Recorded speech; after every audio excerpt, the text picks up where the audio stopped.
Okay, cool. Hello, welcome to another brand new Unsourced World Radio. We're doing another live stream discussion again with my good friend Mikhail. Last time we did one of these, it was for the X-Men movie saga, the Fox universe. That is finally getting some reappraisal going. I saw a thread not too long ago, multiple threads stating like how Dark Phoenix is underrated and like it's a tide starting to turn. We're seeing like MCU fatigue being bandied around. Maybe people are starting to realize how good they had it. But enough about that. We're doing what again, Mikhail? If you could introduce the topic this morning. Well, we are doing Fast and the Furious. The entire Fast saga as it currently exists, plus a spin-off here or there. Yeah, yeah, and in the wake of the Fast and Furious X Part One, Fast X Part One trailer dropping during the Super Bowl, I just felt good to like go back and sort of revisit the series. And let's do it in chronological order. We're gonna talk about each of these, rank them against each other, and see what happens. So first up is the original, The Fast and the Furious, directed by someone whose name I can't remember, who was I think a criminal of some sort. Uh, Rob Rob Rob Rob Cohen. Rob Cohen, yeah. So it's good I don't remember. But thoughts, I enjoy it for what it is, but I'm gonna rank it first, and then we'll discuss it, and then you can rank it after your discussion. I know you like to Yeah, think sure. things through first. I'm gonna put it B. Um, Oh, okay. it's okay. It's like Mission Impossible One, of the series. Where like it's a little bit more down key, a little bit more grounded. It doesn't have much of the hallmarks of the series that became known for. I think what this does best is that kind of early 2000s, late 90s hip hop culture of the streets. Like I think that's what's always drawing back to the series. I think that's what the core aesthetic of the series should be. That attitude, neon hip hop rap, just maybe even some sort of like pop punk influences going on there. I think that's if you want like what I think the series should look like, it's gonna be the first film. But in terms of like the story, the plot, and the characters, it's only just mediocre-ish. What do you think, Mikhail? Wow. Okay. I will be honest. I legitimately believe the first Fast and the Furious movie is probably the worst one. I mean, I would put it like I would maybe like give it a C minus to D like score. Because I mean, I rewatched and I was just amazed at how dated it feels. How um, just there's there is like the fact that it's largely kind of like plot wise, it's kind of like a rehash of Point Break, the Keanu Reeves movie. But then also just I really did not like its style. I did not like its execution. I mean, I really hated the races, like the way that they depicted those, because just and I think it's just time has not been kind to it. It really looks and feels dated with its, I could not stand the soundtrack. And I mean, I can kind of, and also, like I think some of the characters are not like that well formed yet. Like you look at Dominic Toretto in this movie, and he feels like a very different character, kind of darker, kind of rough around the edges, but also he clearly doesn't value family all that much. He's more of a I'm like a quarter mile at a time kind of guy. I just want to like race, and at one point he brings Brian over to his home, and it's like he apparently has like these sex parties or something, and like you don't see that sort of loyalty to Letty or something. It's like they have an open relationship or something. I don't know. It's just so looking at some of the, so this movie to me is like really dated and really rough. And I was and maybe it's just looking back at what the series became, like how much better it became later on, um so yeah, so my feelings are about it that I like the central relationship that they develop, between Dominic and Brian. Like I think that works, but a lot of the other things about it are just kind of like, oh wow, yeah, that's not very good.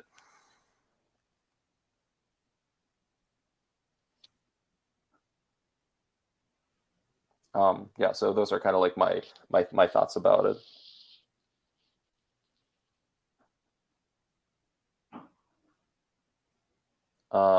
So do you have anything? Do you have any response to that, or? Sorry, I just called. I just got called away. I'm back in a couple minutes. Oh, okay, sure.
I'm sorry about that. I missed the last couple of moments of what you said.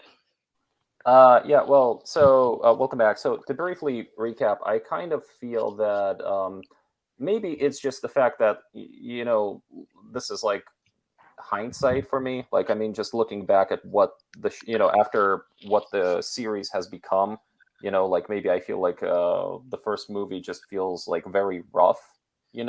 Overall, it's just that I don't really like some of the I really feel like it mostly just comes down to the execution. Like I think like there's like a good core relationship in this movie, but a lot of the other stuff like the racing, the soundtrack, just like the style of that, like with those weird CGI, you know like racing effects and Where it whatever. goes into the engines.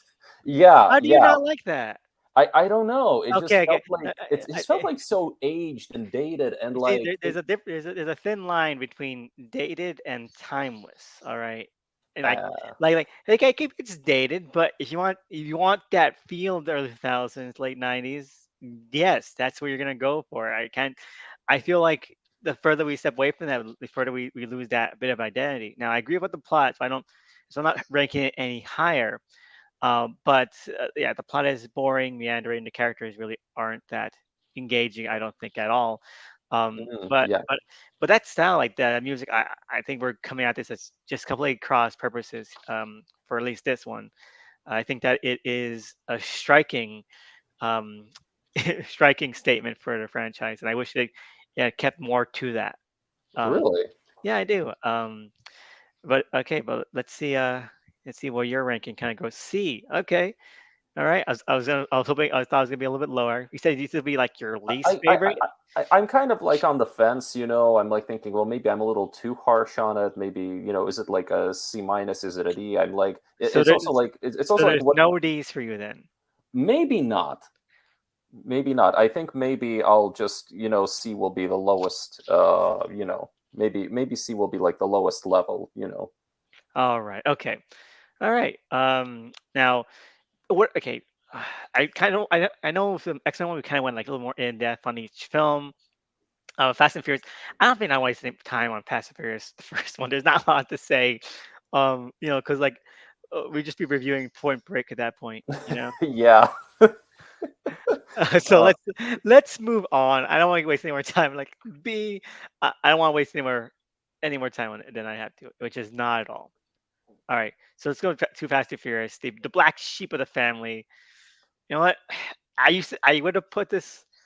years ago. I don't want to put this so much lower than the first one, but I have to give him like the same amount of, because while the Too Fast and Furious to me lose a lot of what makes the movies good, and I say loses even though the first one doesn't really have this at all either. Yeah. It does bring an element that I don't think people appreciate, which is the actual character relationships and banter and humor, that I think has become one of the core pillars of the franchise. Like you have Paul Walker and Tyrese Gibson. They are and it was a fantastic choice to make this like a buddy comedy, buddy cop duo film. Hmm. Like you even see that in the I think that's the title is very, very silly, but I think that's like what it's trying to part two, like Too Fast, Too Furious, because there's two of them now. And the first one was just Paul Walker. Now they're a team. They're two, like Hmm. like there's two Terminator 2, that whole like marketing campaign for T2. Like, yeah, you want to emphasize that it's a sequel, so there's two of them now. And I think that it works great. I think that they are really fun and lively together. The story again is really bad. I think that Ava Mendez's character is uninteresting. She's Like uh, Monica Fuentes, I think. Yeah. yeah, her character and the whole plot with her is very uninspired. It's dull. I find myself just not being able to engage with her character at all, or the stakes. The villain, played by Cole Hauser, wasted. Um, Oh, come I on. Carter Verone was really cool though, he right? was he I was mean, cool, but like I can't remember for the life of me what the actual stakes were to the plot. I mean, I would say that there was a You whole thing about money involved and Yeah. everything, but like, Yes, there was money involved, and he gets like punked at the end. He doesn't die or anything. He gets punked at the end, and then they steal some of the money and like we're going to Mexico. Ha ha ha. What'd you get? Funny film, fun film, lots of energy to it.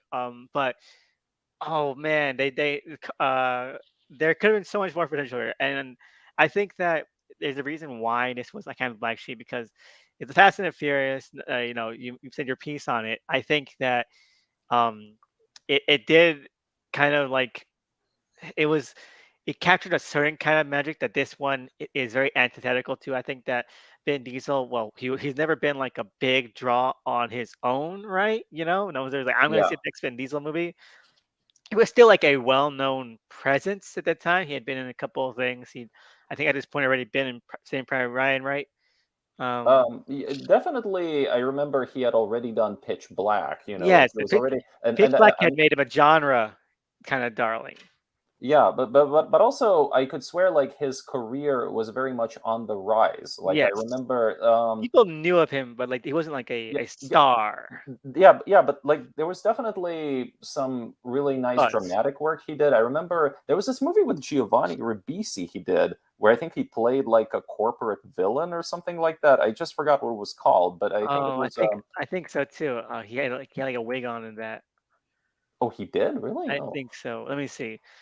Um, let me see. Okay, let's see his kind of more kind of big break roles. He was in a drama film. Oh, he directed, wrote, and produced it called Straight. I want to watch that later. Okay, yeah, he had been in Saving Private Ryan. He had obviously been the Iron Giant. Yeah. Oh Yes. yeah. He was Oh, really yeah. good in that. Boiler Room. Yeah, Boiler Room. Boiler Room, Yeah. exactly. Yeah, That's the no, one. yeah, this is the one he had a wig on, I think. Yeah, I don't remember. I don't remember exactly what he looked like. I just remember him in a suit or something, and like I think like the idea was that like he and I think I remember just him being like very good in that sort of corporate villain role. Like it turns out like he's basically like all about the money or something, and No, um no, I was wrong. It was a different one. He had a wig and no. Yeah, no, this one looks really fun. Yeah, no, again, he was a known name. He was a known name. He definitely knew how to brand himself early on. So I think the whole I don't want to say controversy because it's just the second film, but I think it was known that he wasn't returning for this one. I think that's like it did make the rounds. I remember hearing about that. I was like, what, like a kid, like 6 when this movie came out. But even I knew like, why the fuck isn't Vin Diesel on this one? You know? well, let me say this. I think basically. and I probably should have said this about the first movie. It is arguable that Dominic Toretto was the best part of the first film, The You Fast know, and the you know, Furious. you know what? You're right. I think that we could have spent a little more time on the Toretto's. I think that he was the best part because he is playing a more kind of hard line character in that first movie. He is a bit more. He has a bit more of a mystique to him. You know, I think with Dominic Toretto right now, I think that he's become a little more exaggerated, especially like with memes and everything. That he's like very open, emotional, and like very open, warm, and caring. But that first movie, he has a little bit of hard edge to him. Yeah. There's a little bit more of a menace to him. Obviously, there's like a heart of gold kind of thing. I think Letty as well is a very powerful presence in that first film, even though she doesn't really get as much to do as Michelle Rodriguez would later get to do in the series. Oh yeah, Uh, for sure. and I think that there is a little bit of danger. I think that like Vin Diesel is obviously a very kind of goofy guy in real life, and he's gotten goofier in films since then. But uh, there's a yeah, a little bit more of an edge to him in the first film. I think that does give it that necessary weight, especially because no offense to Paul Walker, I don't think I've ever seen a movie where he's the best part of that movie. Except maybe, Uh except maybe she's all that. He's pretty good and she's all that. oh, But I didn't know he was in that even. I haven't he seen it. he Oh. was the jerk jock, the one's like, oh, I bet you can't turn this nerd into prom queen. And like he's great in that. He's great in that because like no offense to Paul Walker, but I think that when a little more flat. He can play flatter characters. He wasn't this really acclaimed crime drama movie. I need to see. But yeah, I think that he needs that proper imposing counterbalance. Yeah, yeah. No, no, I agree with that. And I mean, the way the first movie even approaches Dom is that Dom is initially kind of a mystery, right? Like, I Yeah. mean, Walker's character has to investigate and he sort of has to enter this kind of underworld, right? Like with Mhm. these guys who are stealing DVD players. Yeah. Sorry. So it's like He- a running joke now, right? I mean, they were yeah. stealing DVD players and It, they it was it needed was highway robbery. Okay, like the mafia did this too. You want to make fun of the mafia, right?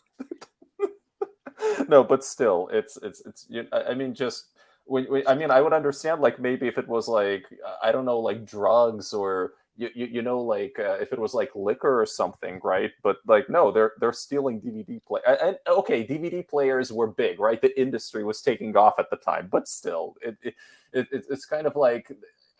I feel like on some level, they wanted to make like this.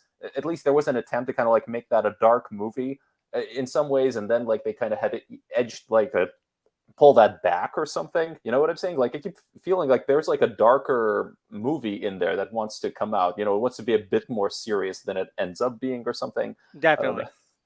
Um, yeah, but anyway, I guess what I wanted to say is because Dominic Toretto was the best part of the first movie, I guess automatically when you hear that he's not going to be in the second one, that just completely dampens your interest in it. You It know? does. And one thing is that there's lots of emphasis on cars in this one. Like we do have like the iconic street race, obviously introducing uh, not Ja Rule, Ludacris, right, to Mm. the franchise. Everyone makes fun of Ja Rule for not being in this one, but if I don't think Tej would have been as iconic a character if he was still being played by Ja Rule. I wouldn't believe Ja Rule being like the computer hacker, like super science nerd in the sequels. Okay, sorry, And martial artist, right? yeah, like I can believe Ludacris. I can because he had that whole iconic, a classic SVU arc where he plays like where he plays Ice Ice T's supervillain nephew. Oh, I've never I didn't know. Really? Like I haven't Yeah, seen that. It was he's like in 3 episodes across a couple different seasons. He has like whole arc where he's like basically like a supervillain. Like he like the Joker of that of like he's like Ice T's Joker. It's amazing. And he's fantastic in wow. it. So yeah, no, he's got a lot of range. So it's great to see him in like in this series. I'm glad they expanded his character a lot. He's definitely one of my favorite parts of the sequels as well. But I think other than that, like the initial race, it's very much more of a just like buddy cop comedy. Well, Uh, wait, okay, wait a minute. They have that whole sequence with those like where they have to disguise their cars. So they have a bunch of like they have like an army of cars, like like drive out of the garages or something, right? I mean, yeah, like I thought that was like so cool, yeah, no, you I know? agree with that too. But like it there's less of it. Like it's like I'm watching a low rent Starsky and Hutch ripoff, you know? Well, okay, so here's my take on it. I actually think that this is probably, I mean, I kind of agree that it sort of sets some of the buddy cop or some of like the buddy comedy Like stuff we're in up. Miami, lots of like hot like Yeah, gels and like but okay, but watercolor. also okay, yeah, but also this is in my mind easily like the darkest Fast and Furious movie. Like this could have easily been like an R-rated, like R-rated thriller. I It mean, could have you know been. what I'm I saying? agree. Like Yeah, no, I totally agree.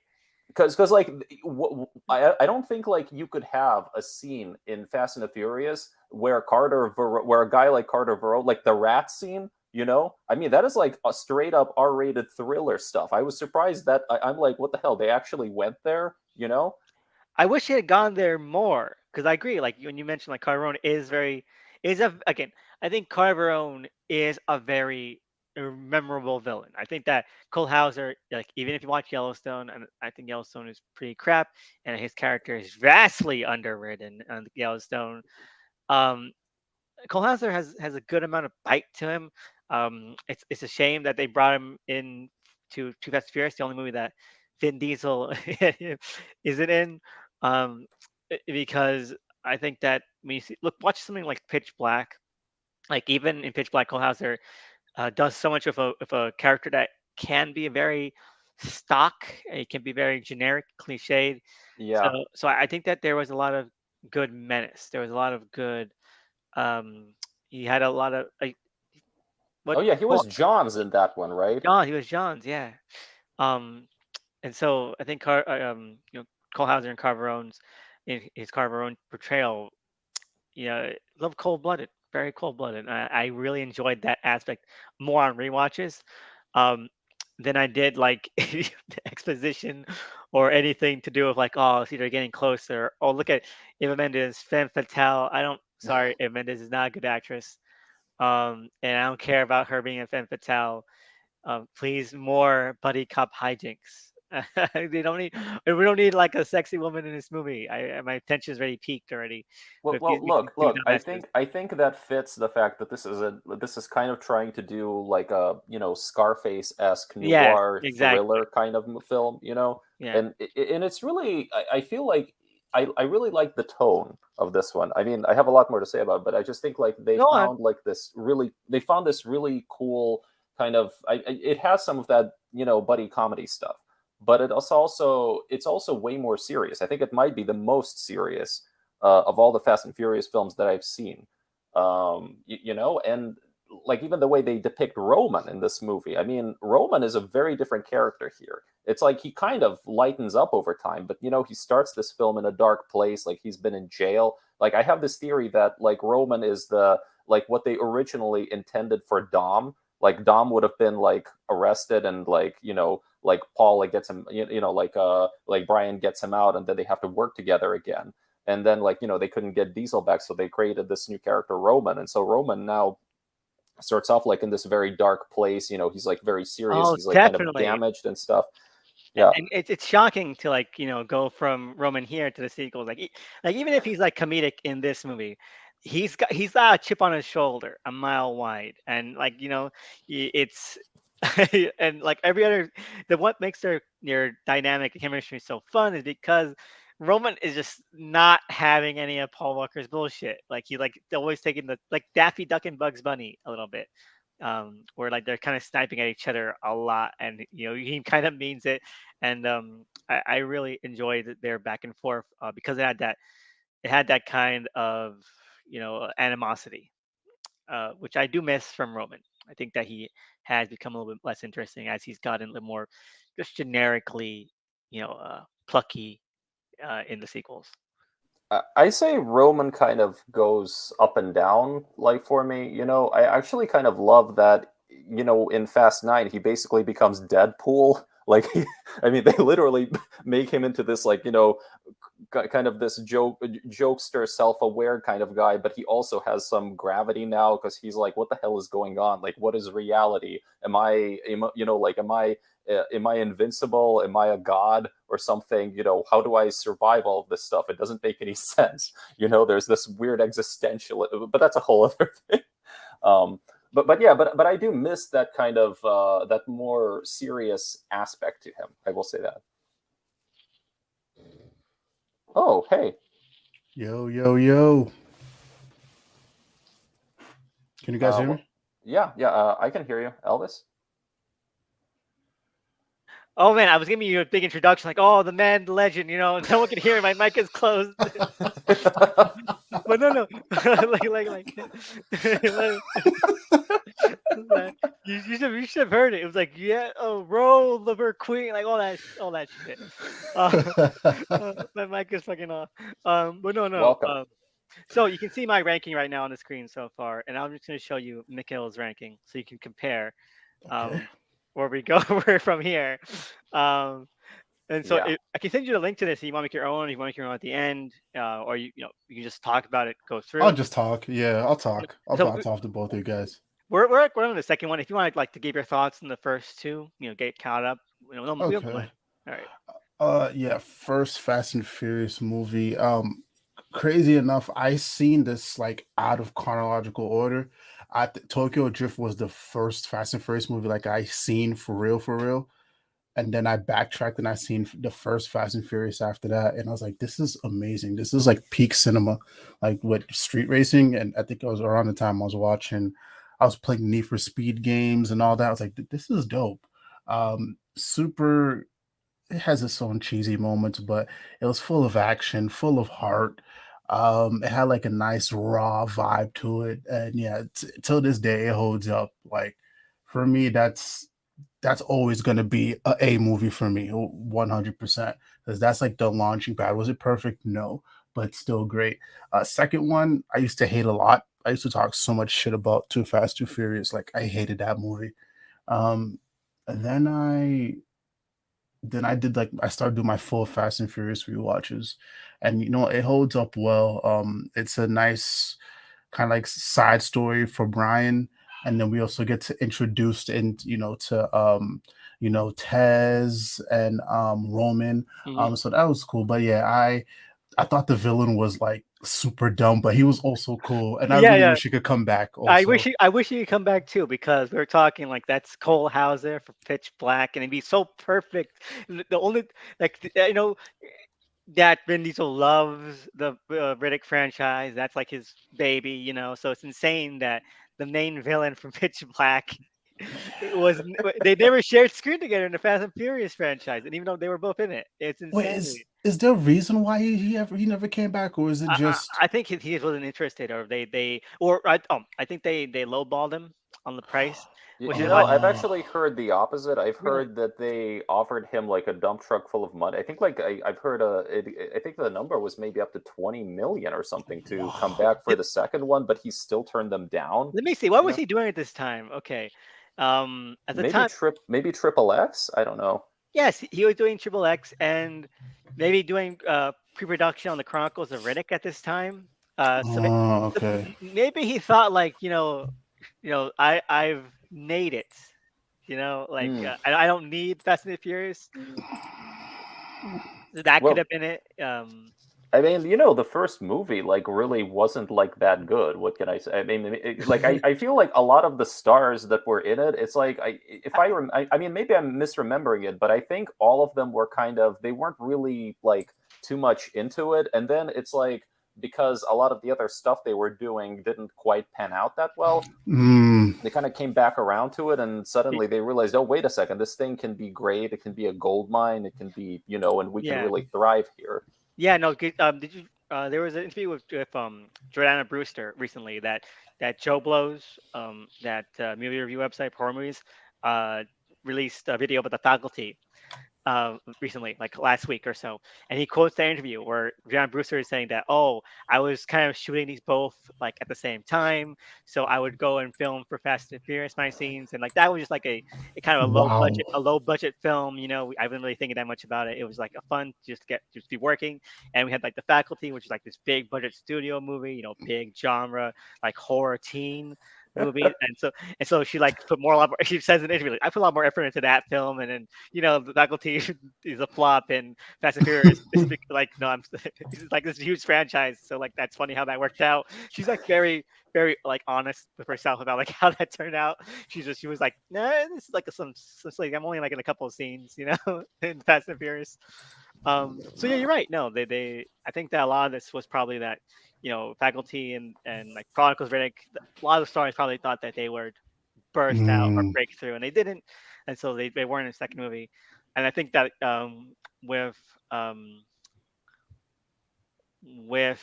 Roman and all that stuff, introducing him was a great idea. yeah. And so again, I would throw. I mentioned this already before he came on. I used to hate this movie so much. I thought it was boring and bad, but on rewatches, I love that introduces the humor to the franchise. Hmm. I think that's probably the funniest the movies have ever really been, at least the Hmm. main movies. Um, because the first movie is like a kind of more of a serious cop drama. You know, Hmm. you know, and this one adds a lot more of that funniness, that bite, that humor, the dynamics. Like Ted isn't really in it outside like that one outside that one scene. But I think it has a good vibe to it. It's underrated. Yeah, for real. And so, Uh, any last thoughts, Mikhail? yeah, like, I just want to point out like why I put it into the A category, and Why?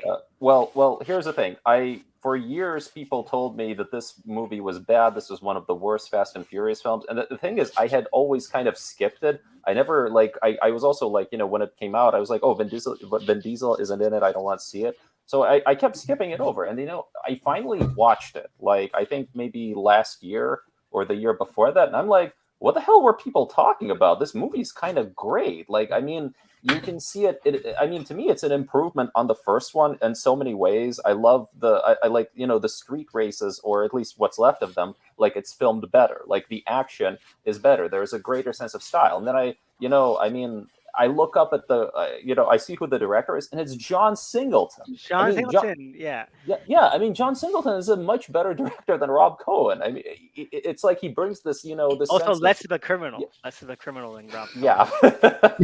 But anyways, like he brings like this like sense of, you know, style and like, you know, and fun and feel. Like he brings like a whole vibe to it.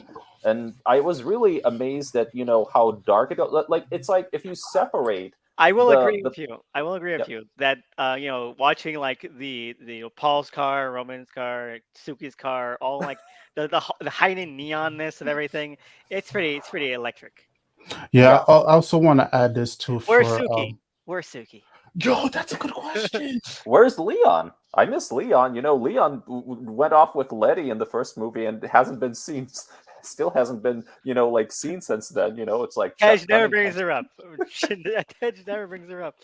Yo, I also want to bring this up too. Like, looking back and when you're watching these movies like back to back, I do appreciate that Vin Diesel wasn't in it because it adds a little bit more for what is it, Fast and Furious, because it really gives him like enough time for like that story to like build, and he's really gone for a while. Like that's a huge time gap between number two and number four. You know, if Yeah, we're and doing the chronological speaking. exactly, and I agree with that too. It gives him like it makes it more acceptable that he's Mhm. like got this bigger enterprise. He's got bigger shit growing. Like he was like like more of a small time crook in the first movie. Then he got away. So you know he's been building up his rep and his Mhm. credibility since. That makes sense, and I really enjoy that. But okay, any more last thoughts before we head on to the third one? Nope. All right. Well, let me rank mine. This should be of no surprise. I'm giving it. Uh, let me see. Sorry, I don't think there's gonna be any answer. I'm putting an A. My Uh, man.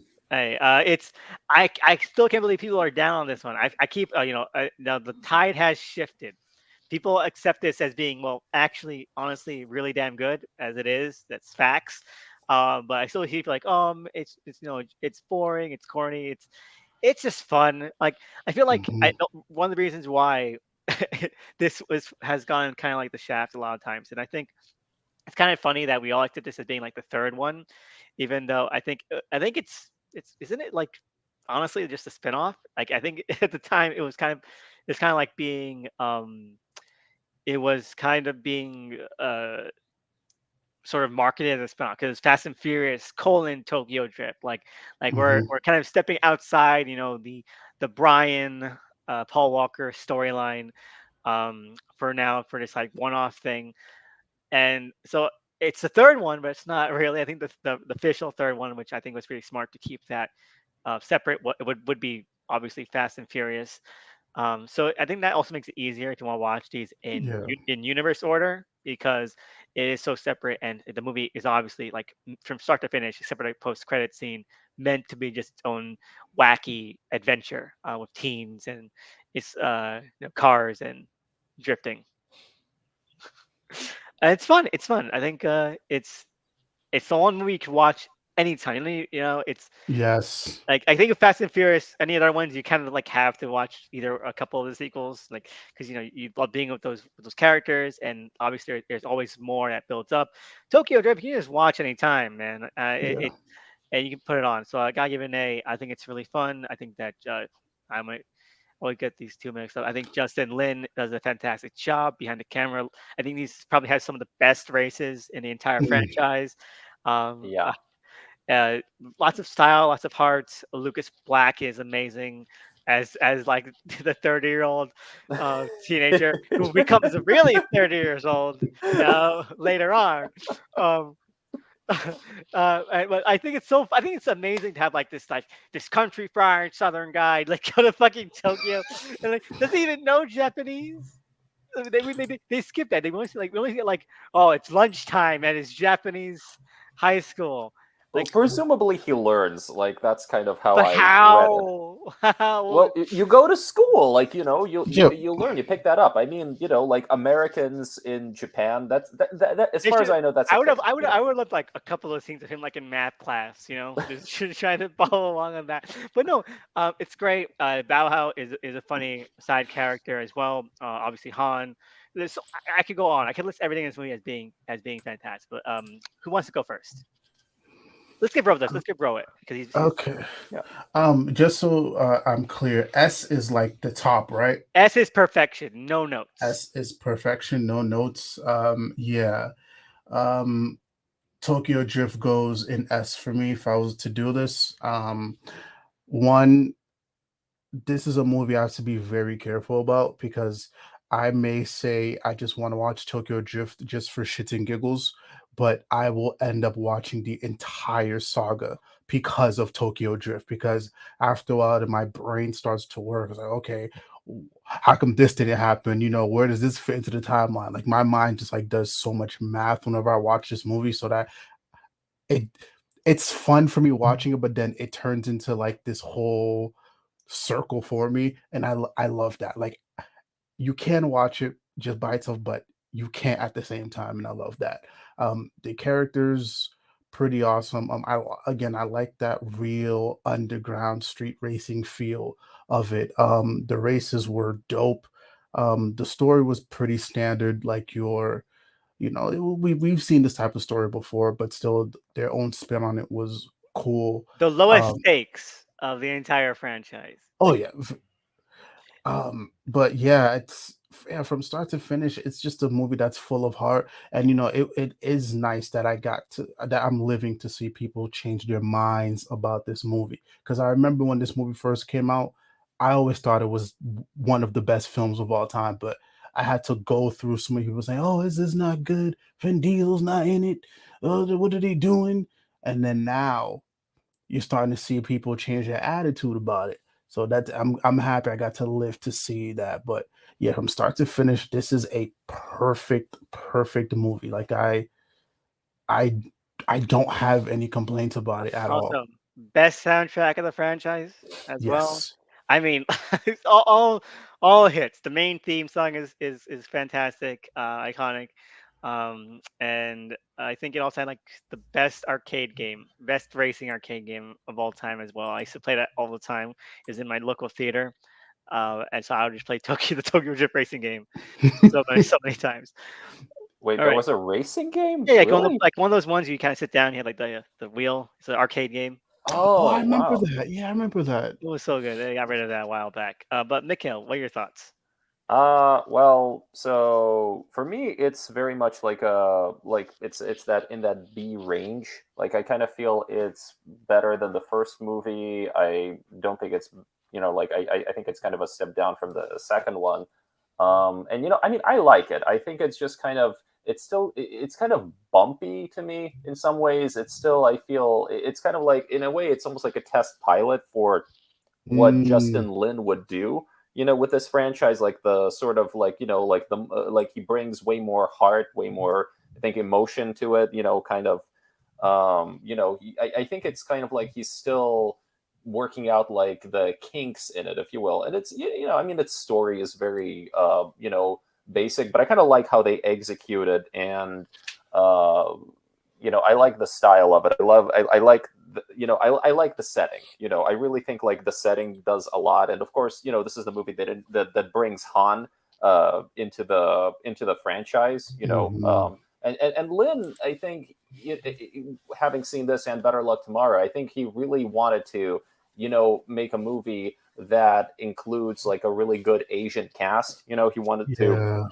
bring more of that, like his like dealing with what is it like to be like a foreigner in another country, or maybe even be like even like you might even what's it like to be like an Asian American, like like in an Asian country, stuff like that. Like I think he really that's like stuff that he was really into. And uh I like what they do. I don't like all of it. I mean, I think it's still there's a kind of there's maybe not as much of a confidence, to this film, if you will, like when it comes to its execution, that I can kind of see. It's almost like it's still like kind of like testing the waters. It's like the director is maybe a little bit unsure of how far to push this or that or whatever.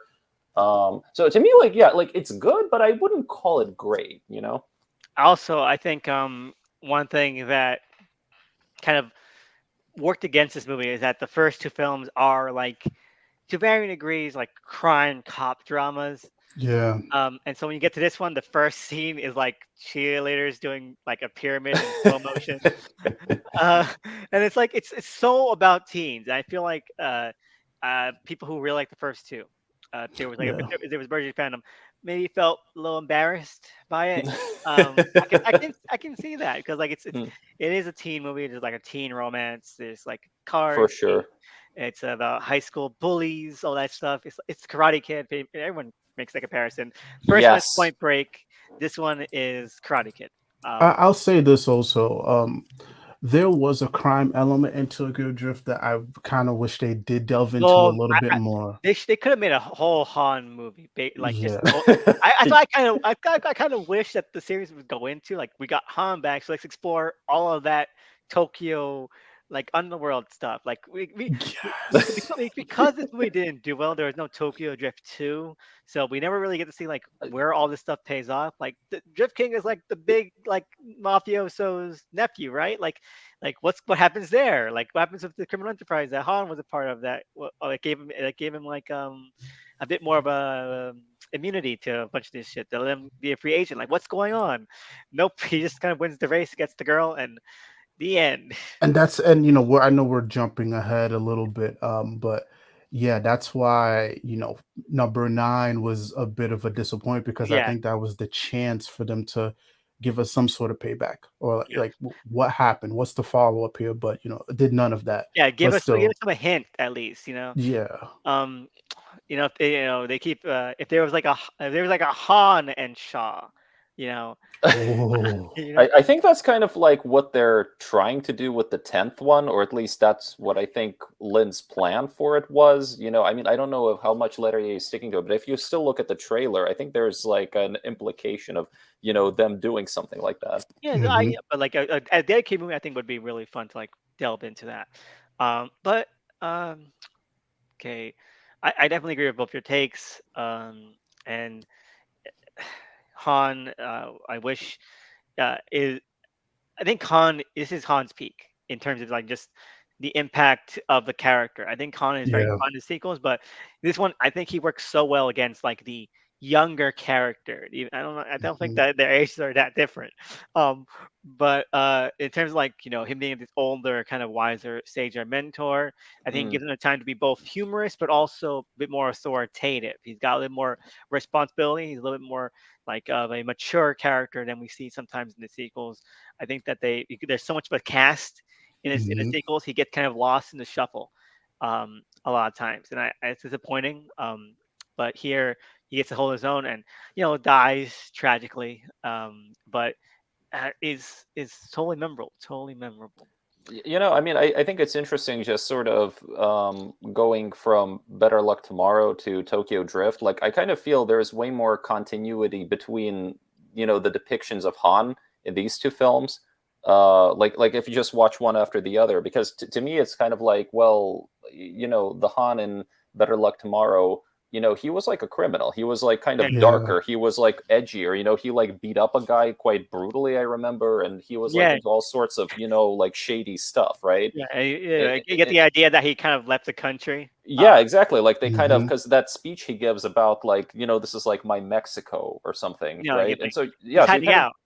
yeah, well, so you kind of like get this impression that okay, I guess like all that stuff that he did, it sort of forced him to flee like the US, and he came here to, to maybe like redefine himself, and maybe he's a little older and wiser, and he's not as bad of a, he's not a as much of a criminal as he used to be. He's not as like he kind of, he's sort of become a little bit better as a person, I guess, on the Mhm. moral spectrum or whatever. Like he's maybe he's full of regret as well because he's like left his family behind and all his friends Yeah. behind. So yeah, there's a bit more hindsight. And then like in the sequels, you get like Giselle. yeah, Also, we gotta think about that. yeah, but like later on in the sequel, that's why they recontextualize it a lot more. Where Yeah. like Mhm. he goes from like a kind of like a darker criminal in Like Tomorrow to like pulling off these ridiculous, insane heists, and like when he says Mexico, you kind of get the impression that he means like when someone is hiding out from a law, they go down to Mexico like to lay low. But this one they kind of recontextualize it, just tell him like, oh, we were always planning to like make a little trip, on a sunny beach, Yeah, Mexico. so because later it's like, oh no, I went to Japan because I have a broken heart, and I'm like grieving, and I'm like I just want to get away from it all, you So know. it is a bit different. But we'll get to that when we get to that. Yeah. Um, let's go to When are we going to talk about Better Luck Tomorrow, though? right now. Right Oh, now. okay, yeah. Okay. All right, because we got a couple of spin-offs here, so let's get them going. Bro, tomorrow I'm gonna place uh see if I place it here, I gotta move this up. It's I'm sorry, but like tomorrow is such an odd duck because like even Fast and Furious is car culture, slick, uh, very fine-tuned, action-oriented blockbuster film. Red Tomorrow has more in common with like Fast and the Furious, the first one, than Yeah. because it is like a little more ground. It's very grounded. It's like a kind of like a debut film, like an earlier kind of student film for Justin Lin.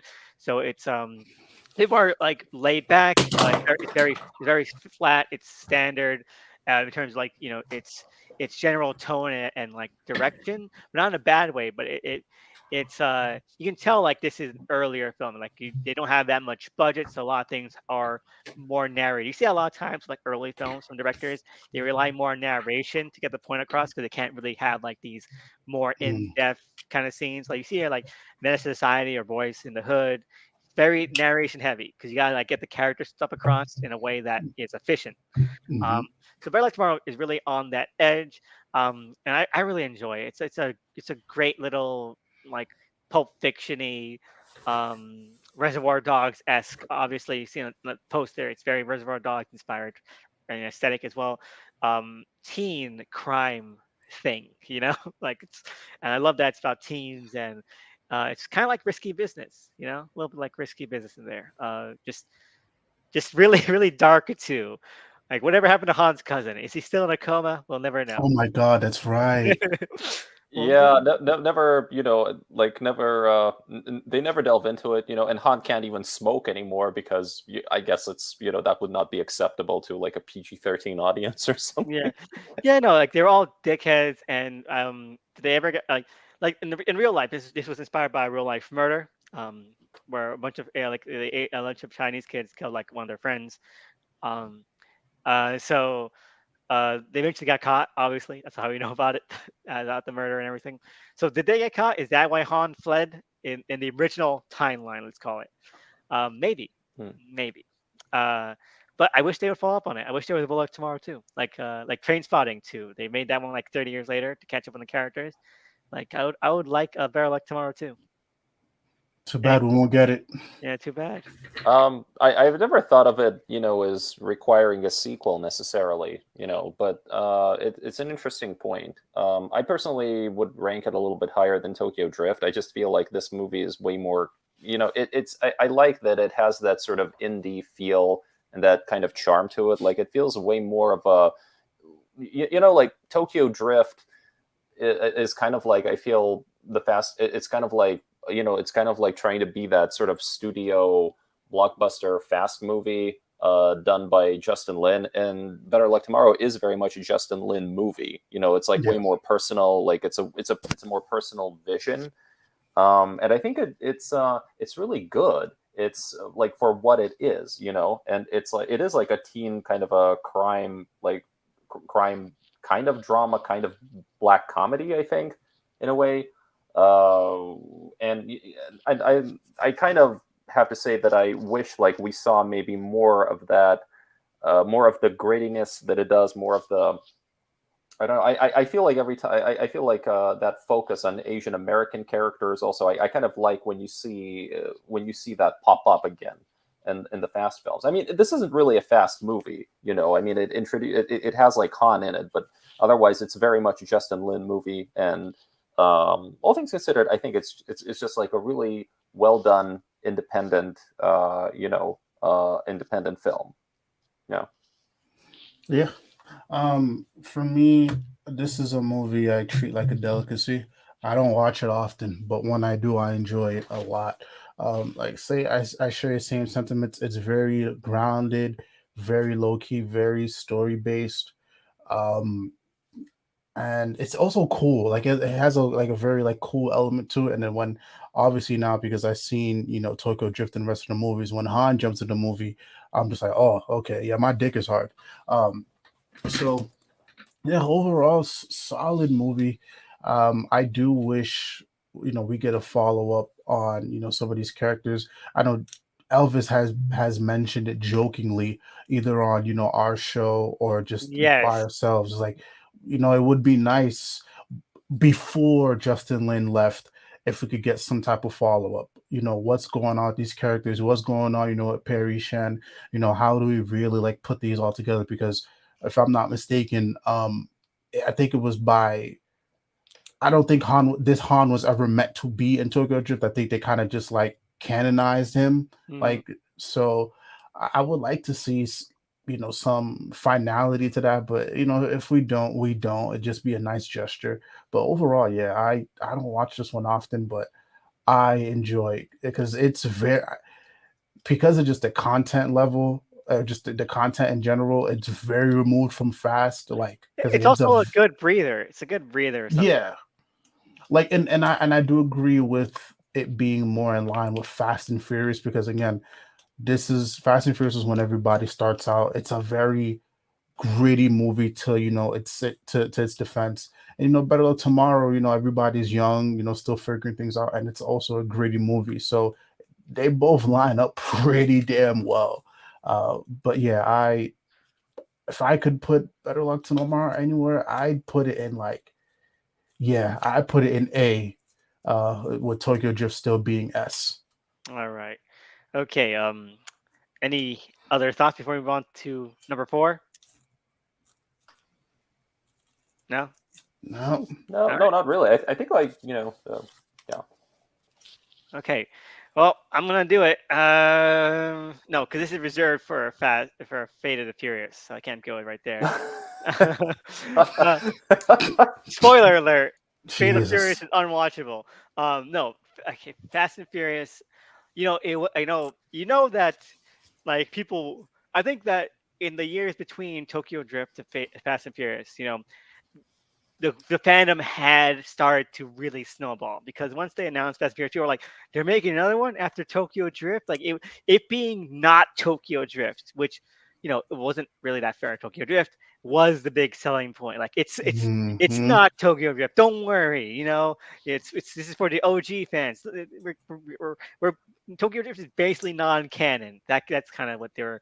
At least the marketing was going for. Um, and I have to say, it did not live up to the hype. It really did. Agreed. Agreed. Um, it's. I mentioned before we started recording. It's half a movie. This and Fast Five are basically one long movie, and this is just setup. It's just preamble for Hmm. Fast Five, and all the entire time I watch it, I'm like, just get to the point, just get to the point, and it's getting to the point. Like it ends with like the car, with the race, right? It's like Yeah. it ends with with them breaking him out. Like, okay, this should have been the opening scene of the movie. They should have opened with them breaking Dom out. Catch us up later with dialogue. We don't need to see like everything that went on.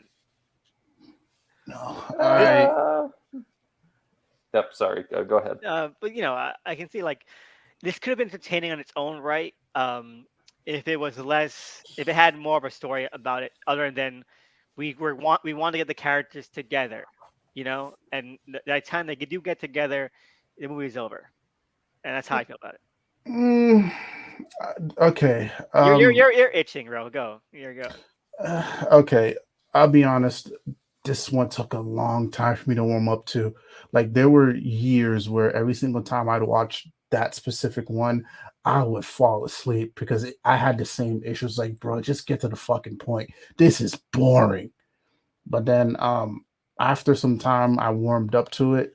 Um, I think it's a nice way to get the audience, reintroduced to the characters because it's been a while because the last time everybody seen most of these characters together was the first Fast and Furious. So I think that was nice as well, and I like kind of how like they threw us into it also. So that was pretty solid. I can't be mad at that, but I think everything in the middle was very clunky. And again, it tests your patience a lot. Like I can understand if like you're I can understand if this movie could is only watchable to a diehard Fast fan like myself. As for like a regular person, I can't blame him. I can't blame him 100%. Just everything about it was very kind of just like slow. It felt like a very I don't know. I'm not good with like terms like lighting, but it's just like a overly dark movie too for some strange reason. And that was like very jarring to me, especially when you're coming from Tokyo Drift, which is like very bright, Too Fast to Oh, Furious, okay, yeah, no, very. You see what I'm saying now? yeah, I know. There's like no color to this There's movie. no color to this movie at Like all. when we get to the FBI, the offices is just like plain stark lighting. Everything is Yeah. just so flat. It's like what happened with fucking Rush Hour. Rush Hour 1 and 2, very nice, kind of like vibrant, kind of like very fun, Mhm. stylized stuff. And you get Rush Hour 3, it's filmed like a Transformers movie, you know? It's very fucking bright. And I feel like you gotta have the energy of it visually too. And if this isn't, it's everything is just so desaturated, and that's not what Fast and Furious is about. It's not. And like I think the only good parts of this movie was I did enjoy the race between, Dom and what's his name? Why am I forgetting his name? Like Dom and Paul Walker's character's name. Why am I drawing a blank? Brian. Brian, Brian. Ryan, my dude, God. it's yeah, I don't know why I'm drawing a blank. But yeah, I enjoyed that race. But other than that, it's an okay flick. Like I consider Fast and Furious like Age of Ultron. Like it tests your patience a lot. Like when you get to the point is there, but the mud you have to go through to get to it, it's a lot. So I agree if with it being a C for sure. Um, So I kind of feel it's kind of underrated. I mean, Wow. yeah, yeah, it's in that like lower B range.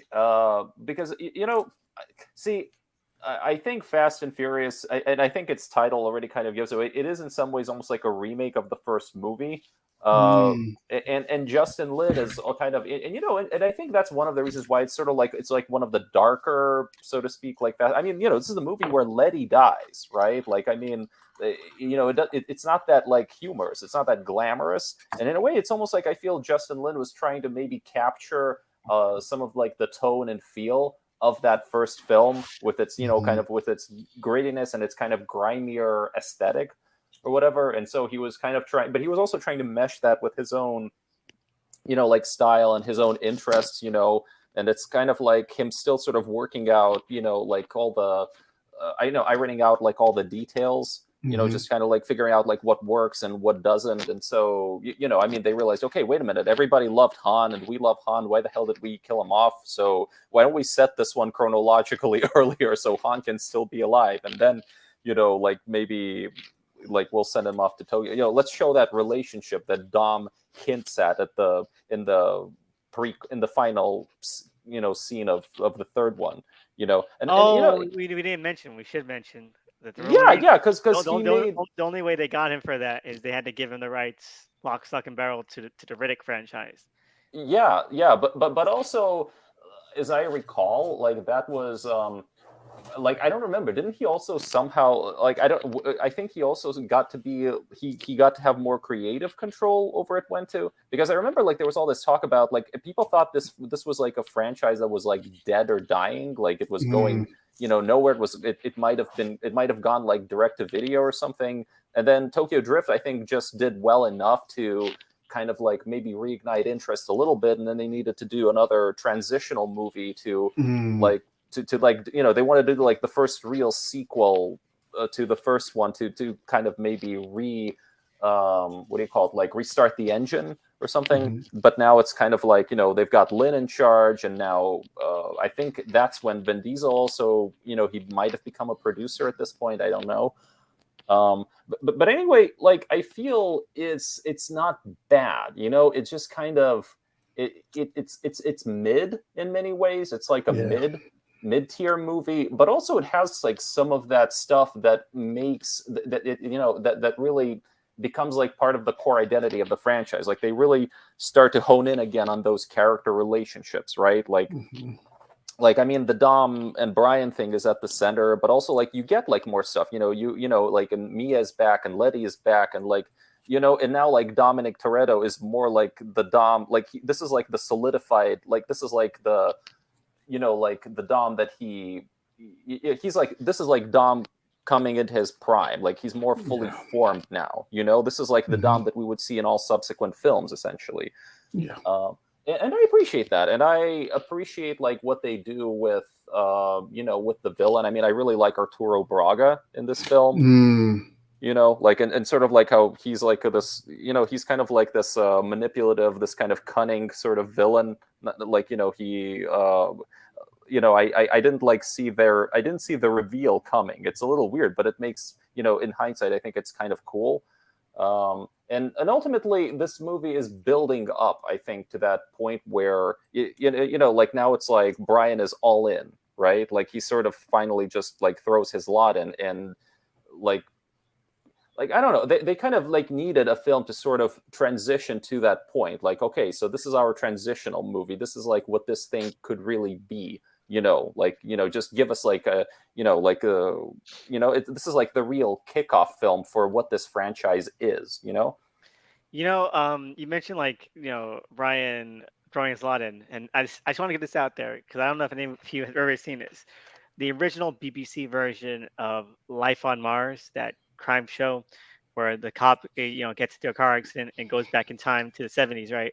mhm, It got remade for the ABC later on, but um, in that show, the final episode of the original series, he it turns out he was in a coma, so he gets out of the coma, right? He's back in Oh like God. he's back in like regular, England, and he is like in like this really boring, like dull gray, white light, dark suit, like cop office. And it's like whenever when I watched Fast and Furious for the first time, we get that first scene of like Brian like wearing the suit and he's an FBI officer. Like I just got flashbacks to that bit because in that show, how it ends, spoilers, is that he gets so fucking bored of being like in like the modern police headquarters that he like just undoes his tie a little bit. He runs up to the roof of the police headquarters and jumps off, and then he kills himself to go back in time to the 70s again. And like Wow. Really? yeah, and like that reminds me so much of this. Like I got like that's what it reminded me of. And you're talking about like this really is where like Brian like goes back to like what he found more of a life with. Right? Like you see that, and the FBI is very, very lifeless. It's very stark. It's very drab. It's soul sucking. And then you have the Fast and Furious, the cars, The and chases. the chases, and all the lights and the life in those scenes. Yeah, Hmm. it's good. I mean, that's one little thing I'll give this movie. That's good. Yeah, I also agree because yeah, he was like teetering. Fast and Furious, the first one, this was like Brian deciding, hey, this is I want to be a cop, but then at the end of it, it's like, well, I kind of like these criminals, so let me give them a little bit of a pass. And Fast and Furious is more just like now you have to struggle with that, like you're teetering the line a little too much. So yeah, I do agree with the fact that it's more like a Brian just like deciding, you know what, this I got to make a decision, and this is the decision that I made, and I'm gonna live with it. And we see the fruits of that decision in the other movies. So I mean, and we'll get to why I put what is it, Fast Seven or Furious Seven at the ranking that I do, because I think when you put that all in totality, it makes sense and it's a wonderful payoff. I think those are all very good points, and I kind of want to add that also. I think one thing that I really appreciate in this movie is that Brian and Dom race, Yeah. and right, and as I recall, I think Dominic wins, but I think he cheats a little He or cheated. something.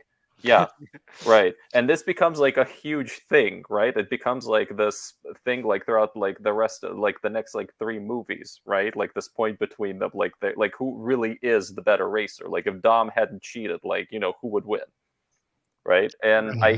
I really appreciate that. Maybe it's just with the benefit of hindsight, but I love how that point becomes that is carried over, like that continuity Hmm. between the characters carries over into the next few films. So I really like that race in that sense. Wait, All didn't right. he? Isn't this one he finally gives him back that 10-second car? Yeah, I think this is it. He finds like, yeah, I owe you a 10-second car. And then this Yeah, is yeah, where it pays off. Yeah. yeah. It is. All right. So, are we on to the fifth one? Where is Oh it? yeah. Fast Five. You know what? I may hate this movie, but it's not as bad as Fast and Furious. Uh, Oh. so Fast Five, I'm gonna give it a B rating next to these three. I think it's overrated. I do think this movie's overrated. I mentioned before we started recording, but a lot of people call it like, oh, it saved the franchise.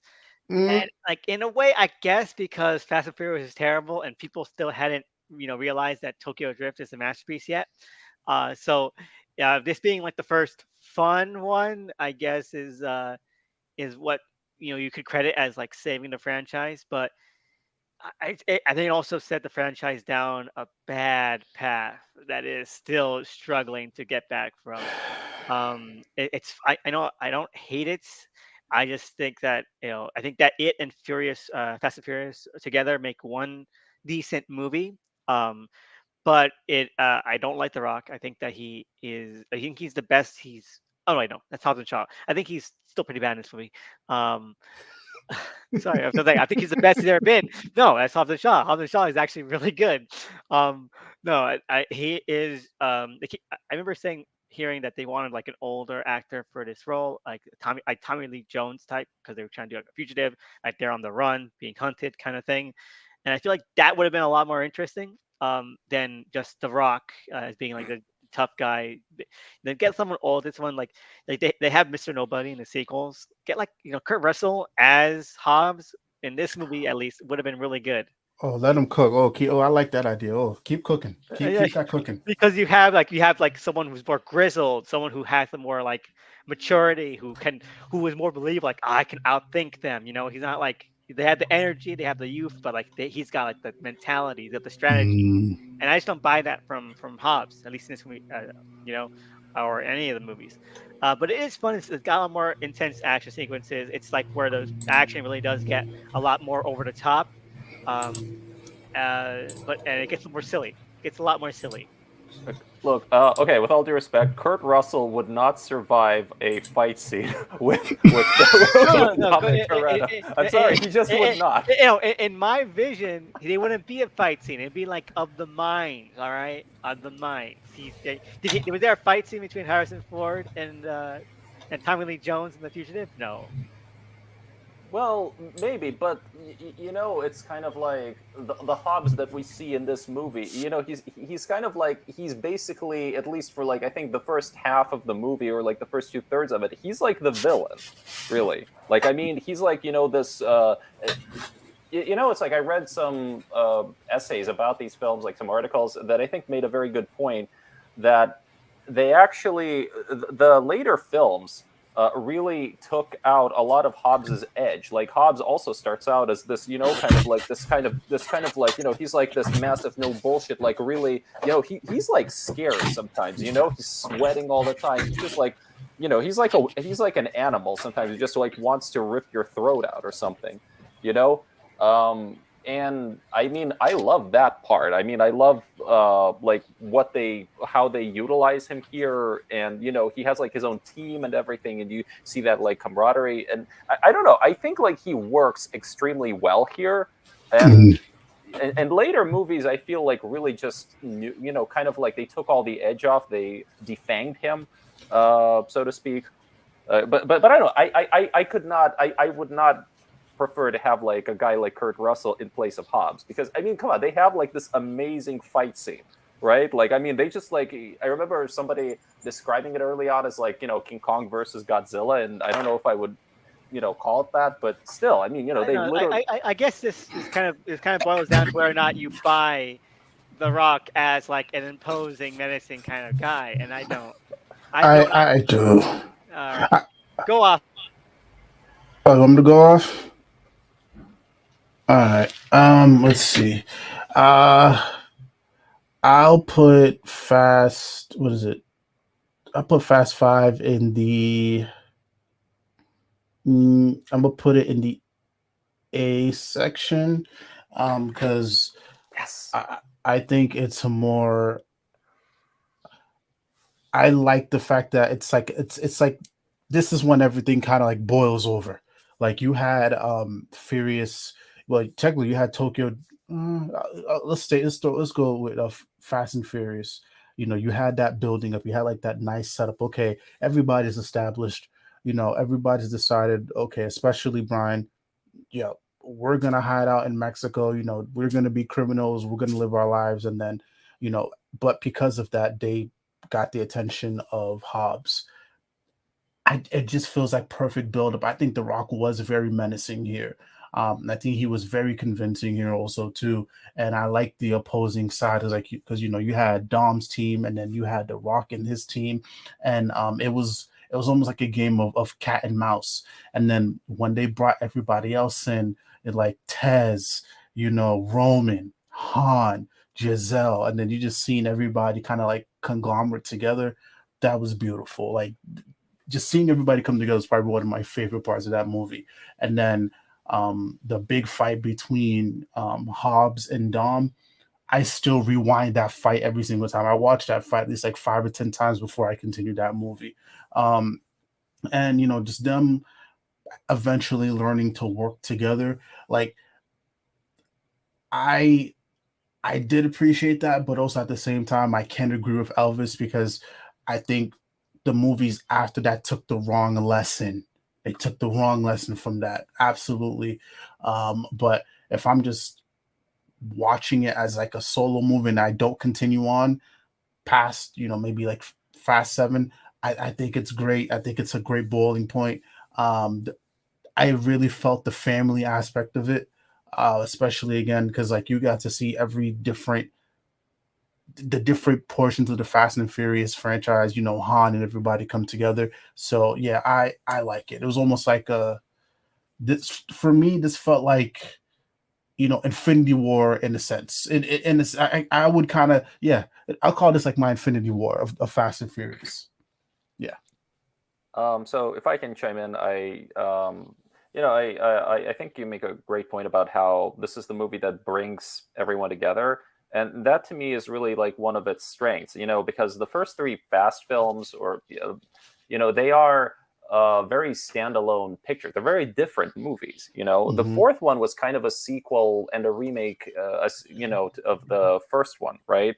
But this is finally the one that really, it kind of like retroactively, it sort of, it just sort of like makes it, sort of ties all those movies together. Yes. And I think that's a really, that's a really great thing. Like, it draws on all those characters, all those people you thought you might never see again. Suddenly it like takes those best elements almost like out of the previous movies, and like finally, it's like this is like the big payoff movie. This is like the Hmm. Avengers Assemble sort of film for the Fast franchise. And they really take it up like to another level. They have a bigger budget. They have they switch up genres, right? And now it's Hmm. kind of like you have all these character dynamics and these different interactions. And like, I mean, I love what, like, they bring back Vince, and Vince like has a whole, like mini arc in here. And it's suddenly, and it's like really, like, I feel Justin Lin is just way more comfortable now, Hmm. like with, like juggling all of this, and like, like bringing those characters together.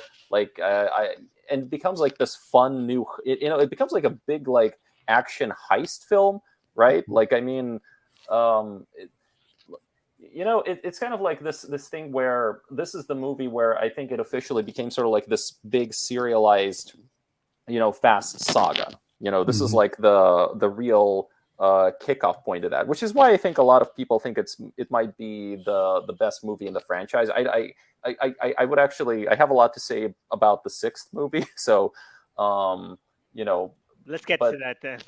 Yeah, yeah. I was gonna add this last part in too. I think we spoke about it for Fast and Furious about how people were a little iffy about it because of Tokyo Drift. But again, I feel like again, this is kind of like in a sense, this is kind of like their payoff as well. Like, because for a while, like I think maybe Tokyo Drift fans, they felt like, oh, is our movie forgotten? Like there were two movies in, we haven't seen any of the Tokyo Drift characters, but then you see Han come back, and then all of a sudden I think this is when the gears started turning, for people like me and just like regular, like, oh wait a minute, hold on, Han is back. Oh, what's going on here? And then I think that's when the dots started to connect. So again, and I think that's one of the reasons maybe why this movie was such a success. Like we know The Rock brings in, his numbers, Vin Diesel and the Fast Furious bring Vin Diesel and the Fast Cast brings in their numbers, but I think also too this was part of the numbers attributed to Tokyo Drift fans as well, because it was like, oh, okay, all right, let me go see how my boy Han is in here. What else? What other little nuggets are we gonna get here too? So I just want to put that in there as well. All right. Okay. And let's see. Fast Six. You know what? Much of what I had to say about 4 and 5. Fast Six. Yeah, A tier.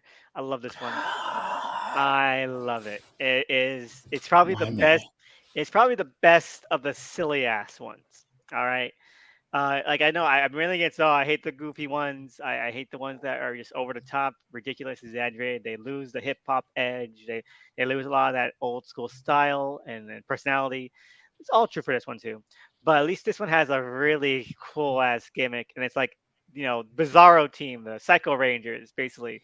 Um, and like, yeah, let's do this. If you're gonna go for it, go for it. And I love how like I love all of that. I love all the individual fights. I love the kind of one on ones and the races and all the set pieces between the two teams.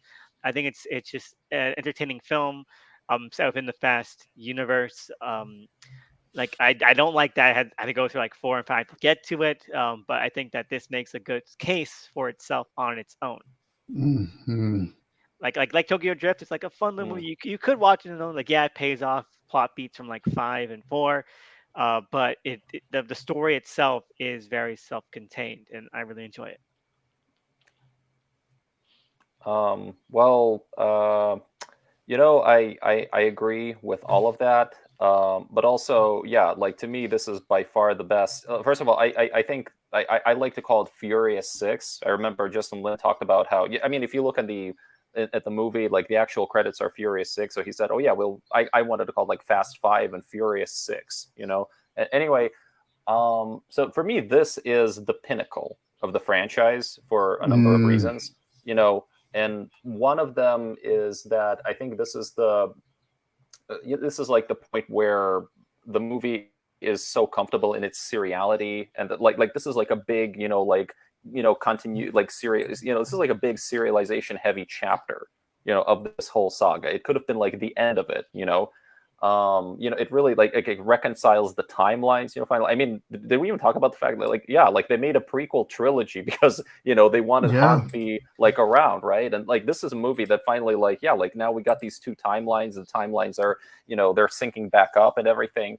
um and I love so much about this film. I think maybe I could complain about Gina Carano, like, because I don't know what's going on with her character in the movie, like, at all.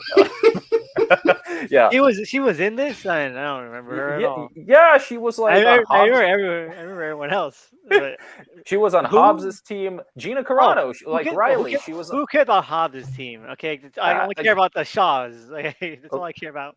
no, I mean, yeah, like Shaw. I think Shaw is like a really good villain. Like he's like the anti-Dom. He's like the guy who is like, it's all about like, it's all about like, it's all about like having like the right components, and if something is wrong, you just throw it away. Like all that family stuff. Yeah, I mean, yeah, at this point, Dom is Dom. Dom is like the patriarch. Dom is like all about like La Familia. And here he comes up against a guy who's basically like, no, it's all about efficiency. You don't want to form attachments to people. What are you talking about? But also, I think like the action is amazing. I think Yeah.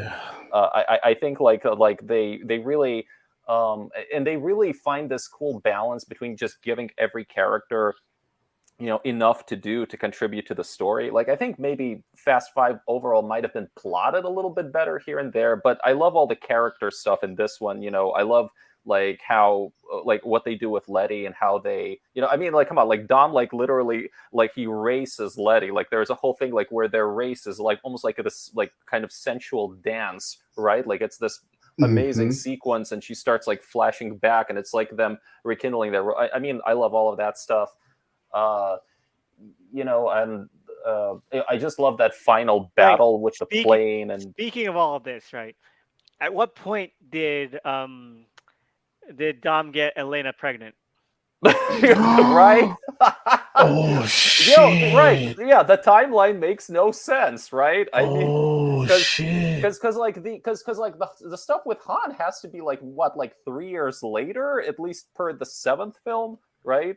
I mean, it does not add up. But Oh my god, I did not even think about that. yeah, it doesn't add up. Like I think I read that like on Facebook, some people were talking about it, and I'm like, oh right, yeah, that doesn't make any sense. Um but I think we should get into that maybe a little later. I just want to say also, look, what is one of my favorite things in this movie? It's the opening credits, because those opening credits is like, it's actually a recap of the first five films. Hmm. Like they set it to this tune, this moment we own, so it doubles. It's like both an opening credit scenes for like the Fast series, right? And it's also a recap, and it's a really like beautiful recap. Like I mean, to me, it's just this movie, this franchise already started doing some stuff with, like film narrative and everything, that, like, I mean, a lot of people, like, I think overpraise Marvel for, like, oh, like Marvel like really changed how movies are done, and, like, serialization and everything. But I'm like, no, wait a minute, this, what about this franchise? I mean, they like embrace their seriality. They're like a soap opera now. Yeah, like we have all these callbacks, and we love our history, and we keep flashing back to those other movies, and then, we're going to play around with time. Like they do all this stuff that all the, like all the big, like prestige dramas were doing. You've got some, I think, inspiration maybe from Lost and stuff like that. And I don't know. I think that all of that just, it's like, it's a perfect combination of things. And sometimes, like, I wonder, I remember reading about this movie, how, they were actually planning to do Furious 6 and Furious 7 like as a two-part film. Like what we see in the sixth one, as I understand it, it was supposed to be two movies. And then Yeah, no, uh because like I think this was around the time they were like, we're gonna end it. Like this is like one of the three times Vin Diesel's like, yeah, we're ending it right now. And you're right, because they were gonna do a two-part film, because Vin Diesel has always had it up his ass to do a two-part finale. Like it's considered YA trilogy, like it's like the Fast and Furious Mockingbird Part One, Um, and it's like, yeah, okay, and you can totally tell, which is insane, because that'd be like two-part movies in a row. 'Cause you have 4 and 5, which was a two-part movie, and then 6 and 7 would have been two-part movie. Yeah. It's ridiculous. It's amazing.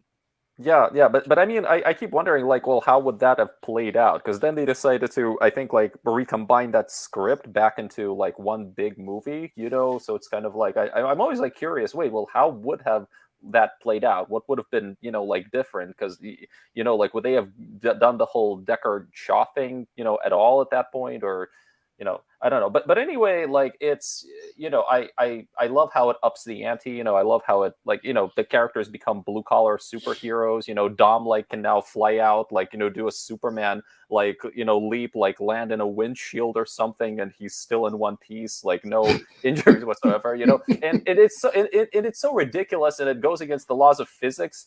And I remember, I think my parents who were with me in the theater, they started clapping when that happened, right? Because it's just one of those, like, movie moments that's just like, oh my god.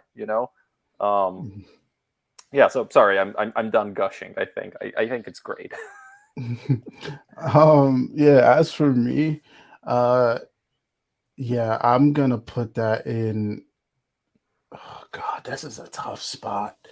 Shit. I don't It's a tough spot between S and A. So I don't know. Maybe I'll decide when I'm done. But yeah, this was it's still my favorite, one of my favorites. Um, Mainly because of the fact that, again, like mentioned before, the timeline is being more solidified. Um, I do like that. It kind of undoes their criminal status, so we can get to, a point where, the characters can kind of go back, to their regular lives. I do love the Psycho Rangers element to it too. Also, like I think it made the movie a little bit more funnier, because I think for a while, like, they're kind of just poking fun at it, but then when they realize, oh, these guys actually do have the hands, so it also adds that serious element to it also. Um, but yeah, how they handled Letty was pretty cool. Um, yeah, and I'm glad, she came back when she came back, and I'm glad that story even continued, because, I was a little worried at first, and we'll talk about Furious 7 after, but I was a little worried at first that, she was just kind of get her memories back and everything was going to be willy-nilly, but no, we actually had to work towards that conclusion. So I like that, kind of left the open door there. But yeah, action scenes were great. I thought, Shaw was menacing, and I thought they did do a good job of him being kind of like the anti-Dom, and he did a good job of convincing folk, like, yeah, maybe you can configure your team this way, and maybe that's not so bad. But yeah, overall, solid movie. And again, like, that's the danger when you watch Tokyo Drift, like I mentioned before, because it's like you always want to see that resolution, and we get that resolution there. So that's why Tokyo Drift is, it can't be a standalone movie to me. I have to watch Fast and Furious, I have to watch Fast 5, then I have to watch Fast and Furious 6. So overall, solid movie. And yeah, Yeah, it's pretty cool, and I do like that. We got to see kind of Hobbs, warm up to the crew as well, and you can tell he's reluctant. You can tell, but he realizes because of the previous movies, like this is a necessary evil. He doesn't want to give them back their freedom, but he has to, and I like seeing all of that come together. I think this is probably the last Furious movie where Hobbs is legitimately put to good use. Like they haven't completely, taken away like everything that actually made him appealing Mm, yet. And also I think it helps that Dwayne the Rock Johnson wasn't that big of an actor at this point. I think like some of that, as I understand it, some of the behind the scenes drama began like after this film, like yes. because in part I think because he it was kind of like Dwayne became a bigger star, and so he wanted like more maybe like real estate or more like importance, like more of a presence in these films going forward or something. And the maybe Vin Diesel wasn't like willing to accommodate that, or but you know Wait, who I have a knows. question. Maybe you guys can answer that. It was it either this movie or the other two movies after? That's when they had that clause between Dwayne and Vin Diesel about I think who can get hit. that came. I think that came like I don't know when that was established, but that news first broke during like Hobbs and Shaw. Like when Hobbs and Shaw was like making was getting promoted, that's when they were like, they can only get hit a certain number of times. Oh, okay, all right, all right. But Um, that might have been his contract for a while. Who knows? Yeah, I suspect it's a thing that, they probably had long before that though. Like it feels like the sort of thing where you want to protect your brand image, so it's kind of like you're like, okay, I can get hit, but I can't, go down for good or something. You know what I'm saying? mm, Like, I mean, yeah, so if you think about it, yeah, like a lot of the times when Dom and like, when like Dom and and Hobbs and even Shaw, like when they fight, it often it's really weird, but it's like there is no unanimous victory. Like there's yeah. no instance of like, okay, I beat you like for good. Like it's more of like kind of like there's some sort of compromise in a way. Mhm. Yeah, so I suspect that was around like for a while. Maybe it's just like a standard thing that they're like, I'm, I can get, I need to protect my character. My character is not like is not a wuss. Okay, that's fair. And then also, now that you guys said that, I did bring up another good part that I liked about number six. I think the fight scenes in the plane were pretty dope. Like that tag team with Dom and Shaw. Like that's another one that I replay back over and over again because I think this is probably one of the rare times I can say they did pretty good with the fight scenes. Like I think they really, whether it was Lynn or whoever else, but they really focused more on like the yeah, I guess the hand to hand stuff, and they handled that pretty well. So that's another credit to it. Yeah, I think it helps also though that this was before everybody in the Fast family somehow became a martial artist off screen, because it's like, because like okay, like Shaw is a martial artist, and I think like some of his other crew members are martial artists, but none of our, but it's clearly established here that nobody on the Fast team is like a martial artist, and then I think in the later movies, like every single movie, you find out, okay, so now Tej is a martial artist, and I think Letty becomes a martial artist somehow, and like it's a weird contrast. Like I like how Dom's team here, like they fight like they would fight in the streets. It's kind of more of a, Yes. it's more of like a street brawl kind of thing, and you use everything at your disposal. You're wearing handcuffs. No, you turn them into brass knuckles. Nope. All Uh, right. So next one. Let's see. Let's see. Um, Area 7. This is a very tricky one, because do on one hand you can't separate it from the emotion of it, but sometimes I'm like, is it as good as Furious 6? Because mm, on one hand, like No. I do like Deckard Shaw. I like Deckard Shaw a lot. But I think that he was probably one of the most quickest ruined characters in the entire franchise. oh Um, no. Yeah. because like even if you like, you made I don't like Hobbs at all, but you guys made good points for why he worked, and he worked for more films for you guys than unfortunately Deckard ever got to work, and I don't think that there was enough bite in Furious Seven. I don't think there Mm, was. That plot is kind of meandering, and like it has all had. I think obviously there was a lot of baggage going on behind the scenes. Maybe there was stuff that they wanted to do they couldn't. I remember there was rumors that Brian was gonna die, and I think that like I think those are credible rumors.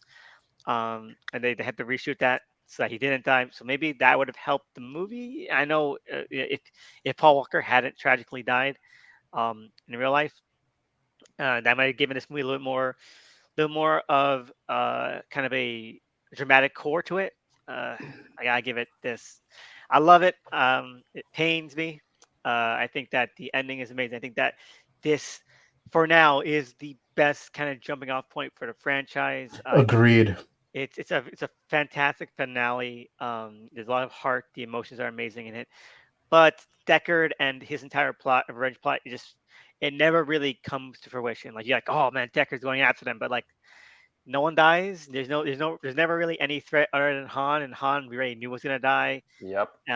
So it's weird because we get to the timeline. Like we see the death in the post credit scene of Fast and Furious 6, and then we see it again in Furious 7. And again, we feel like we're playing catch up when it should have been like right off the bat. Like behind the scenes, he's already got stuff cooking.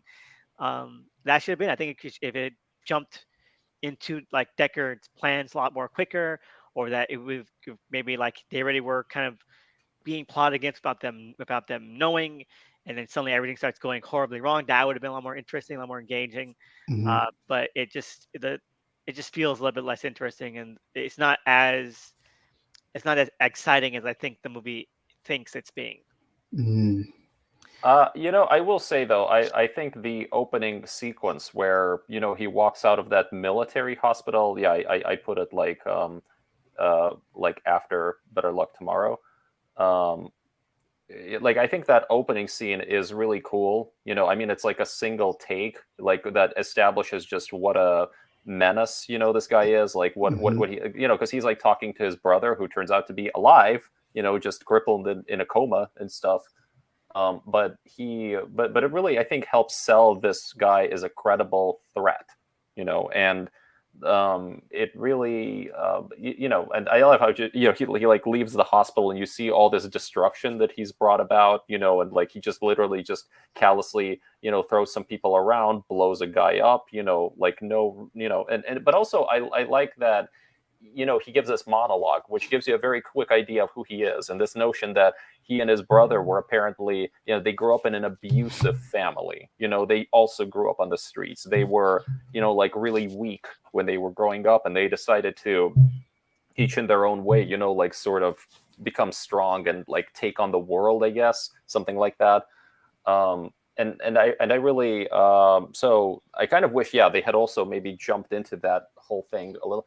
Honestly, I kind of wish this whole movie was just about like Deckard going after the team, like being like a boogeyman trying to find ways like to destroy them, and like in different ways, because then it's sort of because the I think like after the first maybe 30-40 minutes it suddenly goes into this whole other plot with Yeah. Kurt Russell's character, and I Oh think my that was God! It tells you how little the plot is interesting in this movie. That I forgot that Mr. Nobody fucking existed for a hot second while we're trying to recap it. Yeah. Like I'm sorry. Same. It's I hate all this super spy bullshit. I do. I hate all the super spy stuff. Like it adds nothing other than scale. It doesn't add to the drama. It doesn't add to like the characters.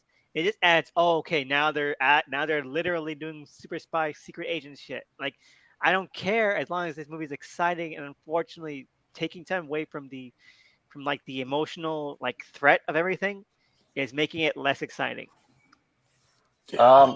I agree with that, but I kind of feel that maybe one reason why they felt they needed to shoehorn that whole thing, the whole Ramsey and the God's Eye thing into it. I feel it's that they have this huge cast, right? And and the ante has and these movies have already reached the place where they're like superheroes, right? And superheroes need like stuff to do. They need these like world ending threats to take care of, and everybody in the cast like needs something to do, right? And I guess maybe the idea was, well, Deckard alone just isn't gonna cut it. Like how's he gonna like, I mean, how's he gonna keep all, like, I don't know, 6 or 7 members of the family busy? You know what I'm saying? And so they're like, okay, yeah, we need to bring in like all of this like super spy stuff, and find like another like world threatening thing for them. Okay, all right. God, this is a tough one. All right, I agree. I agree with the world ending stuff, but at the same time, I don't know. Part of me feels like, let me start from this. I have a big gripe with this movie off the strength that there's certain things they could have done with the Tokyo Drift stuff with that time that they had. So I feel like I enjoyed the recap where we were introduced to Deckard, and then he does that monologue, and I do like that we understood how he got Han's information, but there is still a very oh no, I just hate the fact that we don't see him get to Tokyo, because part of me, I was under the assumption that Deckard had made some type of deal with DK, because there's this lingering thing in Tokyo Drift where before Han dies, DK looks at him as if he's being set up, like as almost the whole entire thing was orchestrated. And I really wish like there was some connection to that. Um, but other than that, I thought it was a pretty solid movie. I kind of turned my brain off with the super spy stuff. It's not that interesting to me, and it does bring the movie down a little bit. But and also, I'll take. Actually, no. I think I might rank this a little lower now that I think about it, because there's a lot of jarring plot holes here. One, how the hell did what's her name? Letty, she decides in one scene she's done, then the next scene she's back with the gang. That's weird. That's something that doesn't get talked about a lot. Also, for some Yeah, strange there's a whole thing where she kind of goes off and then she reappears, and I feel like that maybe there was like a cut subplot there, like where she was supposed yeah. to like act like, because we never even see her reach that point where she actually like rediscovers her memory. I think like that was there, that might have been her own like journey there, that they and I think like I even remember there were some deleted scenes where there was more to that. Like I think they had like a Giselle cameo in like Letty remembered Giselle, I think, in like somehow getting her to the hospital after her car blew up or whatever. So I always felt like, yeah, that we felt like weirdly cut, and that was another thing like, Yeah. and that was like another thing like in the first half of this movie, that like it felt very scattered, like they were trying to do all these things that weren't really kind of like coming together. So, and I my see, look, here's my suspicion. I think originally this movie was actually supposed to be way more about Dom and Letty and Letty's memory and stuff. And then I Mm, think after what happened with Paul Walker, they had to like they had to do a bunch of reshoots and refinements and like remake it to be more about Brian is giving up the life and he's retiring, and has to be more about that. And hence the Letty stuff had to be de-emphasized in a yeah, way. and another thing too is I part of me feels like in the original version, maybe Dom was supposed to legit kill Shaw, because remember in the beginning of the movie, he says I'm gonna put him he's gonna put him in a tomb next to him, but some strange reason he doesn't. He stomps his foot on the ground, and Yeah. homeboy goes through like an entire building. But yeah, I feel like I don't know if the people behind the scenes realize it's like you promised us a death. Like even the promotion, like you can hear clearly see like, oh, the crew is gonna hunt this man down. One But more that didn't funeral. Yeah, one One more. more funeral, Shaw's. So it's weird. So I think um there was a lot of things that were maybe cut around like I, I I lazily. I think that it definitely had to do with um, Paul Walker's death. Of course. Like, yeah, they wanted to make they want like we can't go too dark in this one. We have to like make this we have to make this like a fun one so that people can draw a breath of relief. Yeah. And like I understand, but it does make the movie less good. Yeah, and when you cut out the super spy stuff and when you take out the jarring plot holes, it's a pretty decent movie. And to close, I'll say this, and I mentioned this to Elvis several times. Fast Five and Furious Seven are great jumping off points because at the end of Fast Five, they get all this money and they decide they to go off in their own directions, and you can end it by saying, hey, everybody wanted to be a criminal. They got a shit ton of money, but they could be low key while being criminals. That's fine. And then Furious Seven is, oh, okay, everybody kind of got their life restored. Brian decides he wants out of the life, and it's a nice, sunset ending. Like I like those two movies for those specific reasons. But yeah, if I'm doing this, looking back, I may have to put Furious Seven in the C list, and that sucks because again, there's a lot of good things that it does, but it's those things stick out like a sore fucking thumb. Yeah, and unfortunately, those things that the next one decides to make the forefront. Um, Oh God. so let's get Uh, to it. I already said that we're going to Mikhail. What are you saying? I just wanted to say like one more thing about the seventh movie. I'm pretty sure that the Vin Diesel Rock feud was already like happening because I rewatched that and I'm like it's interesting and I've read some stuff about it, but it's like Hobbs like basically it's like he's so marginalized in this one. Like Mm, he shows up at the beginning and like Shaw puts him in the hospital and then he's gone like for pretty much like he has like one scene where Good. he interacts with Yeah. Dom and then he's gone until the climax and he's got a cool thing to do in the climax but it's like they completely sideline him and they you know bring in what? Kurt Russell. I I, I think that was to its benefit, and because for those last three movies, he was such a like a prominent part of the movie. So for him to be sidelined the way he was, I think it worked out for its benefit, and even better because again, Han was the core part of their family. So it makes sense that this would be more of their mission, and he'd be more to the sideline. So I think that was one of the highlights of that. And again, it makes sense now thinking that okay, maybe this is when things started to brew behind the scenes between Vin Diesel and The Rock. So it makes sense, and again, it worked for its benefit. But yeah, but my theory is that like Diesel didn't want to work with Dwayne that much anymore, so he kind of had him sidelined, and he wrote Kurt Russell's character to pick up like the super spy slack. Because I mean, when I think about it, just functionally, everything that Mister Nobody does in the seventh movie that could have been Hobbs, like easily. Mm, I agree. okay. Okay, so for like I mentioned before, there if you're the worst one, unwatchable. Yeah. uh, it is it is so bad. I don't know what they were thinking of this. Like why is it even called the Fate of Furious? You could totally skip this one and not miss anything. You could just imagine that the baby is Letty's. You don't have to think about anything else because it adds in so much stuff. It doesn't make any sense. I don't know why they decided to do this round. I think like after Furious Seven, like mentioned, it's a jumping off point. So they basically have a clean slate, and I think I don't think they knew what to do with a clean slate. Like uh like where do we go from here? And so they just went with a random adventure that I I don't understand. Like were there no better ideas in that writers room that were being pitched than what if they fought an evil cyber hacker supervillain? um.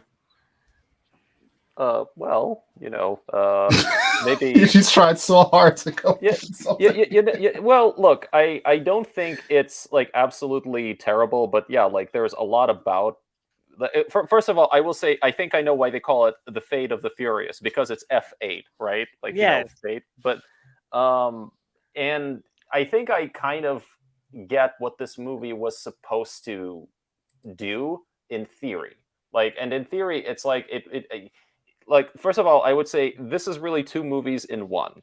There is everything having to do with Dom and like Cypher, like the evil emperor kind of figure coming in, and then there is everything to do with Hobbs and Shaw and their Oh own little, God. and like, let me put it this way: I would say, just upon rewatch, and again, I haven't even rewatched the whole movie, but it really feels like there are very different tones in this film. You have this super dark like stuff happening with Dom, like, right, like this evil emperor figure, like, and tech bros are always the villains now, they're the big villains. So this evil tech bro comes in and starts to basically tempt him to the dark side, and tries to basically destroy his like sense of morality, and sort of bring him back maybe to the person he was in the first movie, the guy who was more about just like give into your ego, like give into your, give into your id or whatever, just like live quarter of a mile like all the time, forget about like family, for just like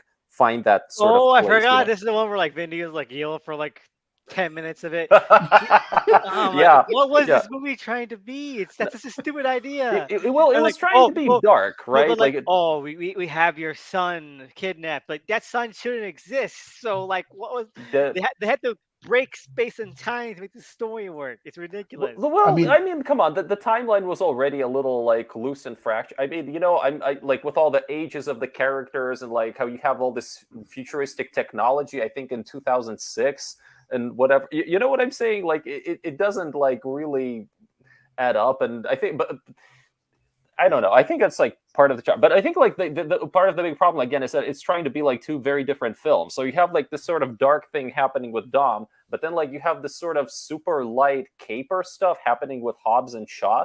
And to me, that's like what doesn't work. It's like you're mixing these things that don't go well together. Like, I mean, because I'm not even sure. Like, I mean, I see that scene with like Hobbs like teaching, I think, like little league soccer or something, and I'm like, why would you ever put this scene in the movie? oh You know? God. And so it's like this weird mixture of things that doesn't work. And then and maybe and maybe that's why they kept Shaw around, because they realized he has chemistry with Diesel, and maybe we can, like bring him, make him into a good guy. Like, we can get him to stick around, but he has to become a good guy so he can be like a longer term character. And and I kind of hate that they start retconning like the shit out of that whole thing, so now it's like, oh, wait a second, like the Shaws also have like an even bigger family, and apparently they were not abused or something. And now it's like, and like Owen Shaw wasn't really evil, he was just, he wasn't like a mastermind by himself, they were all It was, manipulated yeah, by Cypher. they were set up, and so they decided to be evil because there were no way to clear their names.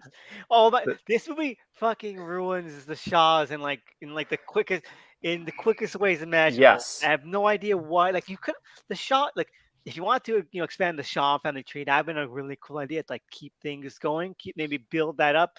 They're a good threat, but no, we gotta make room for Cypher, who's this uber super villain, like super genius, super strategist, and like she's so boring. She's so Oh boring. God. Well, she's not the soldier villain, she's like more like she's like the evil mastermind kind of character. At least I think that's the intention, but I don't think, I don't think it's terrible, but it doesn't work a lot, it doesn't work that well, you know? And I don't know. But I don't think it's terrible. But it's just really like at that bottom of the, bottom of the barrel. It really is. Yeah. Um, I'm gonna be honest. I think the last time I did a rewatch, I didn't even touch this one. Like I ended at 7. Like that was like, this is it, because this movie is it's chips. Like it's bad. Like from start to finish, it, it's bad. Like I can't remember if Lynn was just busy doing something else, and then they hired the dude who did Straight Outta Compton. I think it was Well, look, what happened was Universal, I think, just overworked him. I think they wanted him to already be prepping the seventh movie for the year right after the sixth one, and he just got like so exhausted that he decided to bow out of it. And then they Mm, got James Wan to do the seventh one, and then I think because James Wan was maybe doing Aquaman at the that's time, right. yeah, that's Yeah, why they got Gary Gray, I think, Gary Gray. Yeah, for the eighth one. Um, yeah, you know, yeah. So I think that was like the reason with the whole director switch. But in any case, I think like with the eighth one was mostly Vin running the show anyway. He was kind of like basically like the exec producer and the main architect of the of the franchise now. So and then there was also all that conflict behind the scenes with like how do we appease The Rock. yeah. And yeah, I think it was just so many different components of it that just didn't work at all. And I think this is also around the time when we found out there was a spin-off coming too. So I think that threw a monkey wrench into a system that was already fucked up. But yeah, overall for me, this movie is just it's borderline unwatchable. Um, I feel like the Shaws had the potential to be such a menacing, family, or just a duo, and they just threw that all away. Like till this day, the fact that Shaw is sitting at the family table at the end of that movie is a slap in the face. Like, and I completely understand why I jumped onto the whole justice for Han like hashtag. Like I'm not a big hashtag person, but best believe after that movie, yeah, I was tweeting because that was an abomination. Like the the whole him just having a random child, for me that made sense. I could understand it, but the way it was just kind of handled, I was like, Oh, no. it was so fucking disrespectful too. Because the moment they introduced that he has a kid, the moment like they introduced that, they immediately kill off Elena. Like, Yeah, that was fucked up. okay, your purpose here to give the story, Dom Jr. is finished. Okay, we can now just you can flush the character down. We don't need to think about that any longer because that's all she needed for. Like, oh, you mean they were like in a couple of scenes together in some of the previous movies? Okay, good. That's our way in to have a Dom Jr. And also too, like to in her defense, I liked Elena for the brief time she was there. Like I like that they had a nice little romance, and then when Letty came back, she was very respectful. She understood, and she moved along where you could have left that alone. Or even if you want to bring her back for a movie later on down the line, that's fine. But for them to bring her back just to kill her off was super fucked up. Yeah, I agree. Well, look, I will say this. First of all, I think, well, they kind of needed to, I think that's like, in order to make it dark, they kind of had to kill off someone, for one thing. For another thing, I feel like, I mean, I really like Elena's character, but after Furious 6, I think it was pretty clear that they didn't quite know what to do with her. Like, I think they liked the actress. They wanted to, keep her around. But then it's kind of like, well, like, what do you do like with that character? Like, what does she Yeah, do? What is her role or function, going forward? So I feel like also that they and look, I mean, I mean, she doesn't I mean, I would say they kind of give her enough scenes here and there, I think, to maybe build to that point, like where I mean, I think like I mean, they don't immediately like kill her off. I would argue for that. Um, but yeah, it's really like sad as to the direction that took and how I don't know. I mean, the whole Shaw stuff though just bothers me way more than that, and yeah, everything because there's this weird tendency, and this is where it's getting really comic booky because I've seen that stuff happen in comic book movies. It's like no matter how bad your bad guy used to be, if you start making if you want to transition into a good guy, it's like suddenly the heroes like forgive all your sins. I mean, you might be a mass murderer, but like all your sins are forgiven, you know? yeah. And And I think what was I gonna say here? And I mentioned it earlier with I can't remember which one, but I think Furious 8 is when, they kind of started learning the wrong lessons from the previous movies because um what is it? We had, Shaw was no Hobbs was, technically the antagonist, and then what happens? He ends up turning on their side. You had, Letty's was you can excuse that because it's Letty. And then you have Furious 7. All of a sudden, we were led astray. We thought he was going to be gone, but then he's sticking around. So all of a sudden, you can kind of start to see the gears turning in the wrong way. So just like you got certain characters that shouldn't be around, they're still here. You got people working together that shouldn't be working together. So it's just like this odd thing, and it just didn't work. Like this was like the worst conglomeration.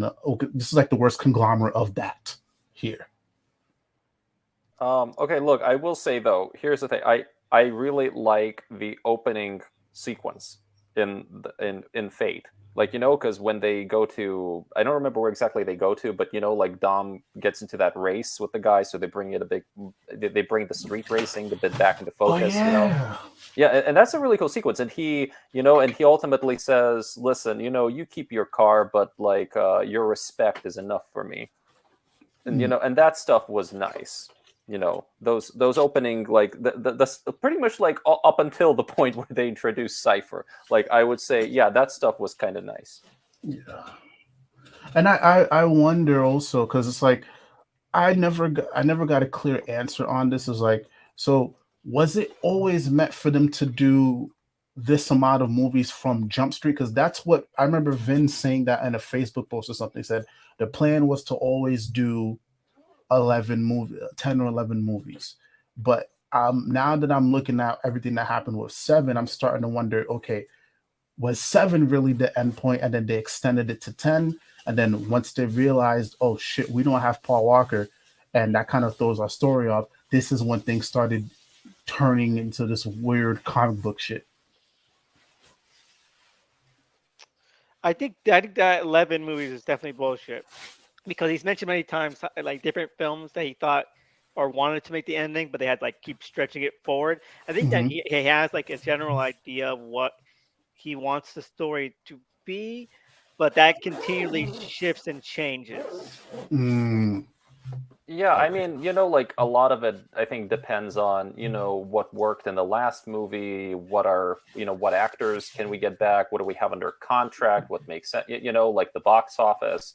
Like I remember after Furious 7, it was like he announced on Facebook, I think, that like he and Universal have agreed to do like one last trilogy.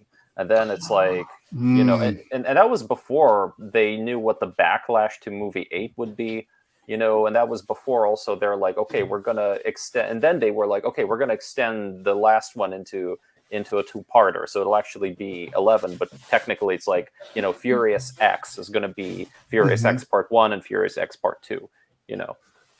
So I think like it's always like that combination of things, like, they kind of have an idea of what's going to be the thing, and then they kind of shift things around accordingly depending on, Okay. yeah.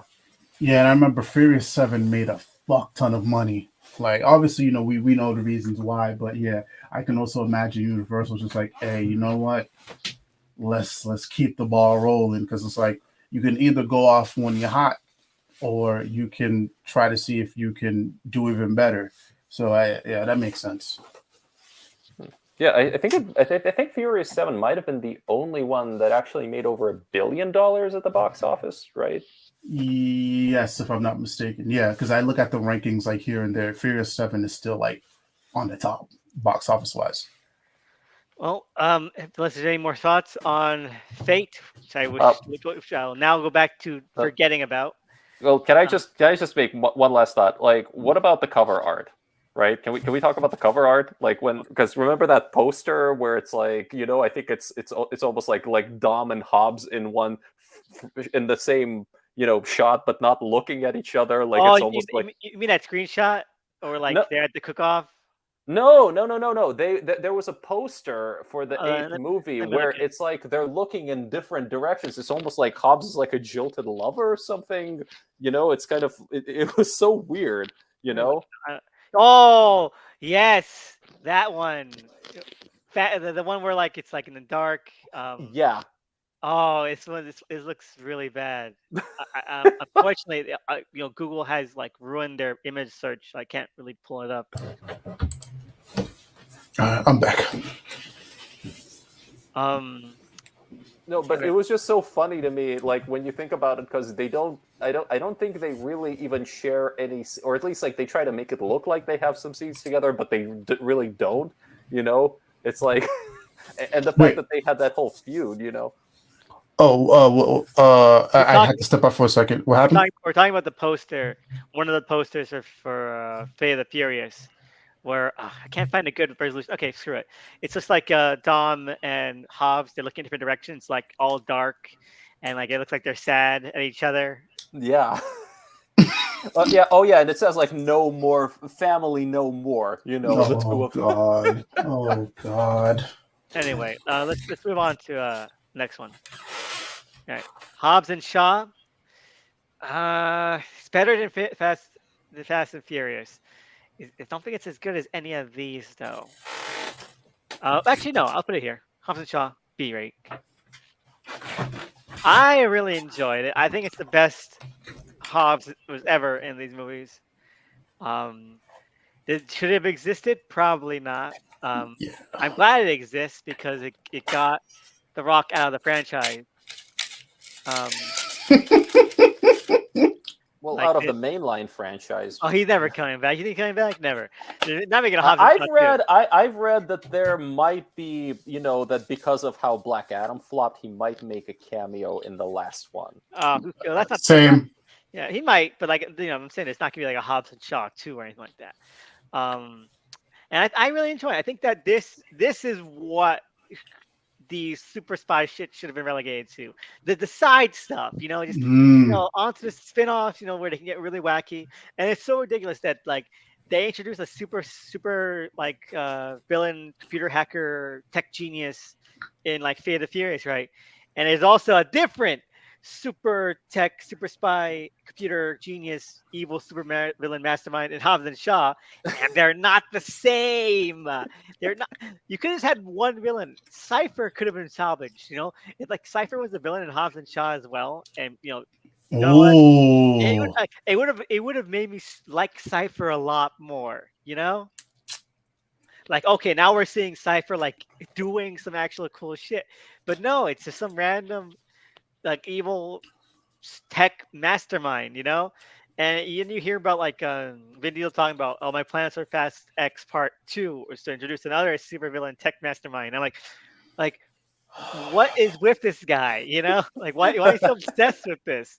But what that would be great is if that character he's talking about, that villain and he's picking up for Fast X Part Two was the villain from Hobbs and Shaw. Like this Yo. so we don't have to like introduce any more ridiculously superfluous characters anymore. But I enjoy it. I think that The Rock and Shaw, Jason Statham, are a good duo. It's very Too Fast and Furious, where there's stuff that isn't really that good about it, but the banter, the humor, I think the set pieces are really fun. I think that I enjoy The Rock and Hobbs a lot more, where like he's goofy, but there's a little bit more of a self awareness about his goofiness. Where like he's not like, oh, like he's so cool, he can do all this crazy shit. Like oh, he's cool, but he's a dork, and like he can take a little bit of a joke. Um, sometimes, or he can be the butt of the joke sometimes, and that's why I like Hobbs and Shaw a lot. I think it's good fun, good fun. Mm. You know what? Um, can I just not put this on like anything? Like I'm not putting it on a tier list. I this movie is nothing for me. Like I remember watching it in movie theater thinking I was like, oh, this is all right. This is fine.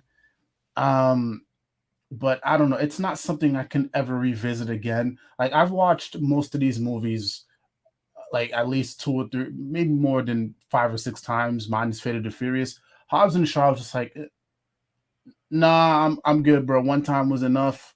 To his defense, it's cool to see The Rock and Jason Statham work together. I think they do have great chemistry. And Story wise, I guess it was pretty decent. But you can tell this was their way of trying to reconcile fans about how the Han stuff was dealt with. Like, I'm still not convinced about Shaw at all. I'm not, even at the end of that movie where it's like, I still have some things I gotta make up for. Sorry, bro. No. But and I don't know. It's just not for me.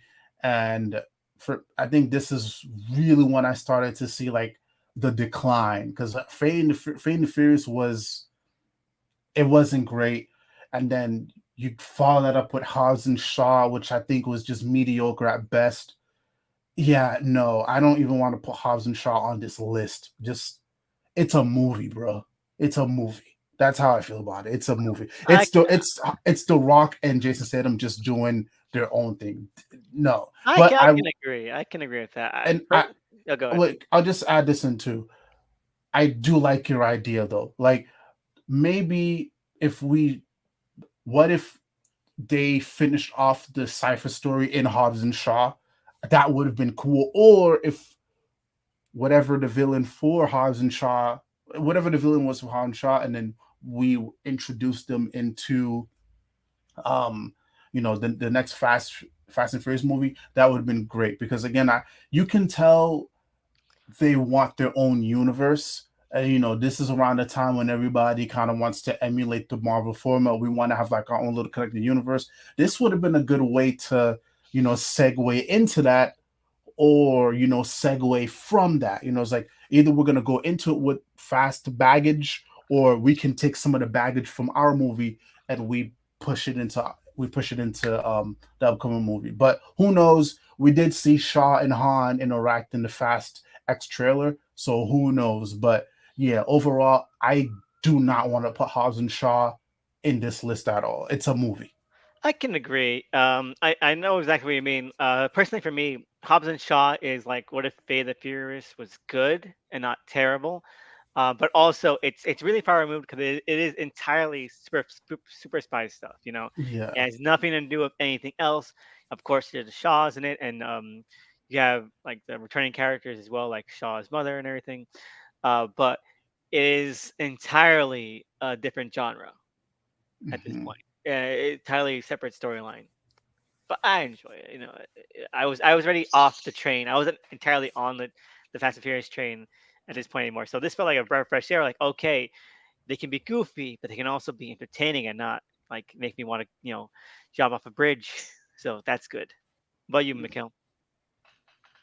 Give me a second. You know what? I think I'm maybe just thinking about things. I'm going to readjust a little bit to because, Yeah. well, it just felt unfair to not utilize all of the levels of the ranking. But I feel like Hobbs and Shaw is very much a continuation of what we saw with Hobbs and Shaw in Fate. It's like very much like this is the movie that like they I think wanted to make in the eighth installment.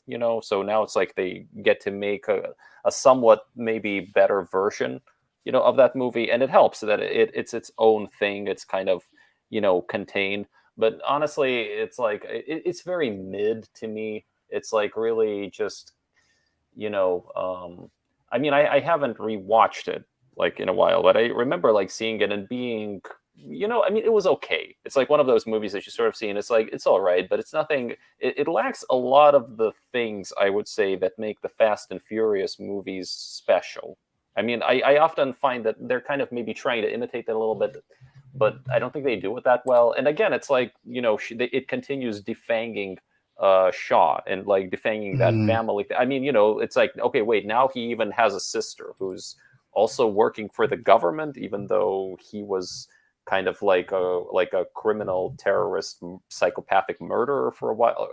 I'm not even sure I can like rationalize any of that, but whatever. It's I don't know, and I don't like I don't like the tone of this one because it really finds this because it really feels like the tone of what a lot of blockbusters do. It's like oh yeah, it's like it's like kind of going to be fun. We're not going to take ourselves seriously, but we're also not going to have any real stakes or whatever. You know what I'm saying? I mean, Hmm. I think the thing about it that I enjoyed the most was Idris Elba because he's having fun. I think he's Yeah. legitimately, yeah, and he's kind of like, he embraces the absurdity of it. Hey, I'm Black Superman. I have actual superpowers. Um, Otherwise, it's just kind of okay, and but like I don't know. I would be perfectly fine with it not existing. You know. Um, Yeah. Yeah, but I would rank it maybe like also like I put it a little bit before because the first Fast and the Furious movie to me is just it's not that good. It's not good in hindsight, but this one is just mediocre. Yeah, and I to piggyback off of what you said about like how it's building off of what we already got, um like I I understand that. Like again, if I'm kind of like your if I'm not a big fan of Fast and Furious and I kind of just like loosely follow these movies, yeah, that would be great. But for me, the fact that Shaw even survived already just grated my nerves. So then for me to see him again in Furious 8, which already wasn't a good movie, and then you already knew the only reason why this was there was so they can set up Hobbs and Shaw, that just agitated me even more. So it's just like this was just like them to me. This was just them just like doubling down on what I believe is just a bad idea and something that I feel it just shouldn't have existed, all for the sole purpose of trying to see what a spin-off would be like. And again, and I'll even throw this in there. I don't think this movie was worth the behind the scenes trouble it caused. I don't it was not worth the 100%. Now, if the movie was better, maybe if it was more in tune with the universe and they tried to make more of an effort, then I'd be like, you know what? Okay, cool. But if I'm not mistaken, this movie didn't even perform that well. It did decently, but it worth the behind the scenes nonsense? Absolutely not. So yeah, let's all that mixed together. It was a no for me. No, I think those are great points, and at the end of the day, I mean, I don't know if exactly if it was the precise cause of the behind the scenes drama or if it was just one of the elements of that. Yeah, as element. Yeah, Yeah. yeah, but ultimately, I mean, I wish like yeah, it had been like a better um it had been something more unique, because it feels like very like just very generic, right? Like very Hmm. formulaic. It doesn't even have like I mean what it doesn't even have like the street racing component that I think Yeah. made the Fast and Furious movies unique, right? Hmm. So you kind of just wish, well, if that's what The Rock is doing, I wish like he'd done a better job. I wish like this was Hmm. like like more like but I don't know. It is what it is, unfortunately. And I totally Yeah. agree with the fact that I wish like they hadn't like gone in that direction with Shaw. But even I think Justin Lin supposedly, I think I read an interview with him where he said like, well, yeah, I want also like Deckard to become part of the family eventually or something. Which to me is just like, oh my god, why? No, Yeah. like I mean, if he's gonna be in the same movie with Hobbs, like why don't you actually have them like fight to the death or something? Like finally, because that's what they were teasing at the end of the seventh one, and so it's kind of Yeah. it's just the direction of it. It just continues that disappointing direction.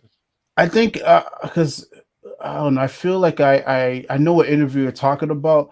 Um, if I'm not mistaken, I think it went more like he was told about what happened with Han, like him being, with Shaw being at the family table, and them kind of just like brushing what Han did under, the table, brushing what happened with him and Han under the table. So if anything, I think Justin Lin, from a professional sense, he was kind of disappointed, and that's why he kind of that's one of the main reasons why he came back. But maybe you know he kind of just had to work with what he had, because he was coming into two properties, well, two movies that he had no say in or no part in. So maybe that's why we kind of got what we got with number nine. But yeah, I don't think he was happy with it. None to speak. Yeah. Yeah. Speaking of number 9, another easy one right there. Wait, no, there we go. Yeah, C rank. Next to Fast and Furious. Um, Ouch. I I feel like they're both transitionary films. Unfortunately for um, because okay, now Justin Lin kind of went on saying like, "Oh, we're going to do this whole plot of justice for Han. We're gonna, don't worry, we're building it up. And it's, justice is coming." I feel like this was definitely meant to be more of a middle part to what he wanted to do, what he wanted to pay off with. And from what I heard, Fast X Part One is still using his original script. There was some rewrites that Louis Leterrier did, Hmm. but it's still, and Roller has already said um, that like we're seeing a lot of Han and Shaw kind of teaming up in the trailer for Fast X Part One. So I feel like definitely we're gonna see like what, at least a general idea of what Lynn had in mind for the characters. But again, this means that F9 is stuck being sort of like the build up to it Hmm. rather than anything actually good, and it's not very good. It's very kind of dull. I don't. Cipher is still an interesting villain. I think that there are the action sequences and set pieces are better in this movie. They're exciting, um, but the story is very very lackluster. John Cena feels like a worse version of Evil Dom from the end of Furious. Um, like we get it, okay? Like, oh, he's like, what if Evil Dom sticked around? But like, don't, Evil Dom was a bad idea to begin with. So it's like, and I hate the line. It's like I think it's probably the worst written line in the entire franchise when like they introduce the fact that Dom has like a brother, um, and Cypher's like, the Torettos have a Nordic strain. Like, Oh, I hated that so bad. I, I actually think it's like Jordana Brewster is white enough for us to not care that John Cena isn't like tan. Okay, we can accept it. I mean, they could have. I think it would have made more sense if they just said that like he was like a step brother or like or like an adopted brother, But like the whole You don't even need to mention it. That's the thing. The fact they had to mention it. the, We gotta make Cipher sound cool while mentioning it. Nordic strain. Like, oh, you thought Oh you could tell god. you could tell they thought they cooked. you Torettos with your mixed bloodlines. Oh god. Why? Well, I will say, first of all, I think they cast John Cena as they wanted him for that role, and then they kind of had to work backwards to explain. Wait a minute, how come they don't really look at all like one another? And I will say that if you pay attention in the movie, I like what I love is that because they do all these flashback scenes, right? Hmm. And I love that they maintain like they always cast somebody who could conceivably look like John Cena in the future. So it's like, yeah, like even when Dom and like Jacob are teenagers, it's like Jacob clearly looks like, like I mean, he Hmm. looks like so radically different from him. But you know what I'm saying? So they keep that consistency there. Like there's Yeah. no there's like so I like that. And I like a lot of other things about it. But guys, but like you guys go ahead and like let me know what I'll say my piece like Go after. go, Ro. I've said enough of this movie. It's boring. I don't like this one either. There's how do I say it's boring, man. Like when I first watched this movie, I'll be honest, I was on edibles. I was in California just having a good time, and I fell asleep. So I was like, you know what? I didn't have I can't properly grade this movie. Then I went back home and I watched it again, and I also fell asleep. And it's just it's almost like Fast and the Furious, where it's just like this is gonna take a lot of time for me to just like warm up to if I ever do. Like it's not as bad as Furious 8, but it has a lot of like jarring issues. Like the main one being the Tokyo Drift stuff. I loathed it so much. Like I feel like it was a victim of also the popularity. of things. Like it let who gives a shit about the memes? You know, Yeah. like we go, it's a big, we're going to go to space, like, and they let that infect the story where there's no reason for them to like make a rocket car, but yeah, here we go. Uh, Was there a reason for them to like fight a tank or yeah? no, no, hey, no, but like, no, we They never. To be fair, the tank is like, at least that's on the ground. It's like a kind of car. yeah. But And they even made the joke about the superhero thing. Like, Taz was like, hey, kind of like superheroes, we did this, we did that. It's like, it's a lot more fun Well, when you no, don't I think mention that we it. was Roman. I think that was Roman. yeah, Roman, yeah, it's like it's these things are a lot more fun when They're just you part of the don't world. yeah, you don't address it. It's like because then you get into that weird territory of just like, okay, realism versus fiction. And Fast and Furious has long escaped realism, but it doesn't address that. It does that. So that's why, it's it's as popular as it is. But yeah, going back to the Tokyo Drift stuff, I it's so weird to me that we get these characters and there's no like flow through of, okay, how did you guys end up here? What happened with Sean? Why are you not in Tokyo? What happened with you and old girl? What happened with, like, what was Why going are you on? rocket scientists? Why are you rocket scientists? Like, what the fuck happened? Did you guys get Because like they needed rocket scientists and they decided to use that opportunity to bring back characters who are Yeah, already. they need to do something. That's it. They need to do something. yeah, it's weird because it's like I watched you a couple of the interviews and like Lucas Black is talking like, yeah, when you see him again, he's gonna be like this more mature, refined character. I was like, where? Yeah, because Where? they seem like the same old, dumbass teenagers, but now they have control No, of rockets. no.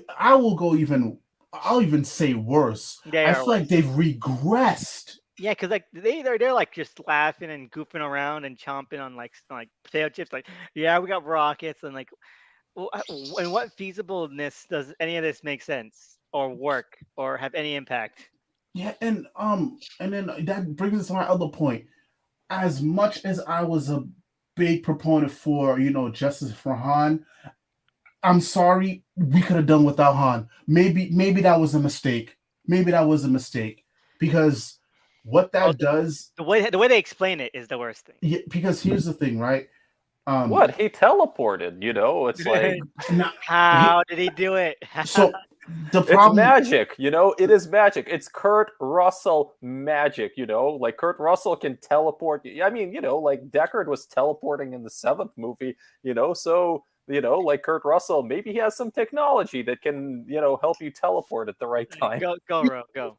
okay, I can understand that, but I guess the biggest gripe for me is it's like Tokyo Drift happened before the genre switch. Tokyo Drift was a very grounded movie.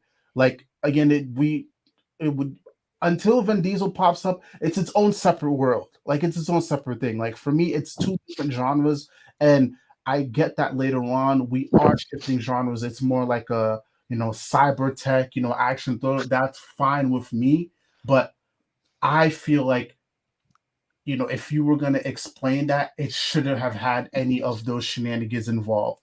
Like I would have taken, I don't know, maybe last minute you kind of I don't know, but it's the fact that it was that like that techie shit. I was like, nah, bro, you a Yeah, that's why I hate too. and Uh, here's and this also brings back to something I said before. Because of how bad that explanation was, and because of how badly they botched the Tokyo Drift characters, that just makes me even want to make Furious 7 a jumping off point even more, or better yet, even Fast 5. That's the because again, at this point now, I'm frustrated with Furious 7. I'm frustrated with Furious 8. I'm frustrated with Hobbs and Shaw. And now I'm frustrated with Furious 9. So it's just like at this point, I'm okay with both of those two specific movies being ending points. That's where I'm at. 100%. And you know what the worst thing is, like, again, is that Oh, I saw us in theaters, and I was really mad at this one scene because for one moment it was like this movie actually did something really good. Because okay, we have this scene where Cypher's like, "Oh, Jacob keeps failing. I time to do it myself," and so we get the scene where like Dom is in this giant like tank liner, right? And then Cypher is in like this jet, like shooting him down, and then Vin Diesel is able to like roll it off the cliff right into that jet, into that fighter jet she's in, right? And it explodes. And like I'm like, yes, thank God. And then it's like, oops, she was doing a drone. It was a drone all along. Like, why? Why did you ruin the best part of this movie?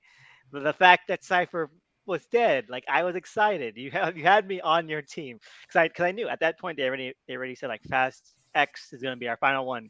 So I knew if Cypher lived, she was gonna be the villain of the last movie, and I just didn't want to live in a world where that was gonna be a possibility. You know what agitates me even more about that, right? Because it almost feels like they're gonna redo what they did with Furious. Was it Fate of the Furious? You know, because we finished dealing with Shaw in Furious 7, and then he comes back but in a more minimalized, or like he's in jail. When you see the trailer for Furious X, it's like she's almost kind of like in jail also. So it's like I don't even know she's going to be the villain, but I at this point I have a striking suspicion that she's going to end up joining the team in some way, shape, or form because now they have a new villain. Yeah, maybe. And then we also have like the other kind of super science villain that he wants to introduce. That would So it's like, Uh, again, it's hard to top this movie because there's not a lot to it. It's one of those ones like, okay, we can see where Justin wanted to. He had to deal with all the bullshit from the previous movies, but he also had to like just some of the stuff he wanted to do with Fast 10, um, and like it's in a hard place. Like this movie doesn't really have its own identity. The only parts of the movie that I liked were the flashbacks to before the first movie. mhm, Like I thought, like, oh, this actually kind of captures a little bit more of that sensibility, that vibe, that fun, that one little race they have is like that's good. It's great. I thought that was like, small scale, but sometimes small scale hits harder if you know how to execute it right. And it was great to see mhm, Lynn like have like that arena of like the like early 2000s aesthetic and attitude and visuals to work with for like this race between teenage Dom and teenage Jacob, mhm. and I thought that was like really good. And the rest of the movie is just more super spy stuff that has no purpose because again, this isn't the movie that really Justin Lin wants to make. It's just a stopgap, and you Yeah. can you can tell. So I really hope Fast X is good, because if it isn't, this is going to be even worse. Uh, because uh, go ahead. Yeah, well, okay, look, I will say I don't agree with the idea that he doesn't want to make a but I mean, I think he wants to maybe diminish the like the scale and the impact of the super spy stuff to an extent, which is why like Mr. Nobody basically has a cameo here, and like the crew is more like on their own. But he is the one who brought it, I think, to that scale in the first place, right? With the sixth movie. And I kind of feel like he has like fun with that stuff himself, like just the way that he executes like all of it, like, with all that style and panache and everything. Um, and okay, I get it. Like you both are very negative, about it, but I actually, this is actually after the rewatch, especially, this is like my third favorite Fast film. Ah, Yeah. Um, and yeah, I kind of look, I get the issues that you have with it, but at the same time, I kind of love what it's doing. Like, I love the pace of this movie, like the tone of it. Like, it feels like, again, this feels like a Justin Lin movie. I feel he brings, again, like a lot of, emotion, a lot of character stuff, like back into the foreground. There's a lot more emphasis on that. And clearly, like, we don't get a real payoff for Han, but at the same time, like, I feel like the whole point was ultimately to build to that. Like, they probably didn't have enough room or space to deal with that completely, right? So it's kind of just bringing us, it's mm, kind of like setting up that, for the future. And all things considered, I mean, I think like his role again is like it's interesting. It's economical, like, and they're kind of trying to again like reposition him because now like he's basically a stepfather himself now, right? Yeah.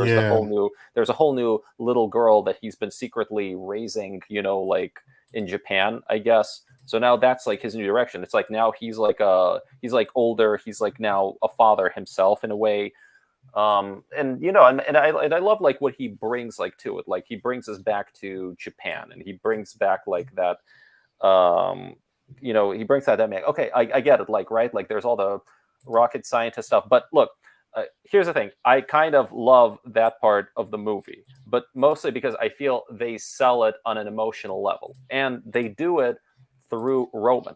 Because let me tell you something, I think Roman is a character that this franchise has had some difficulties with. Like they kind of, even in the sixth film, it's like it seemed to me that they were having a difficulty with, it's like, why is he here? What is his function?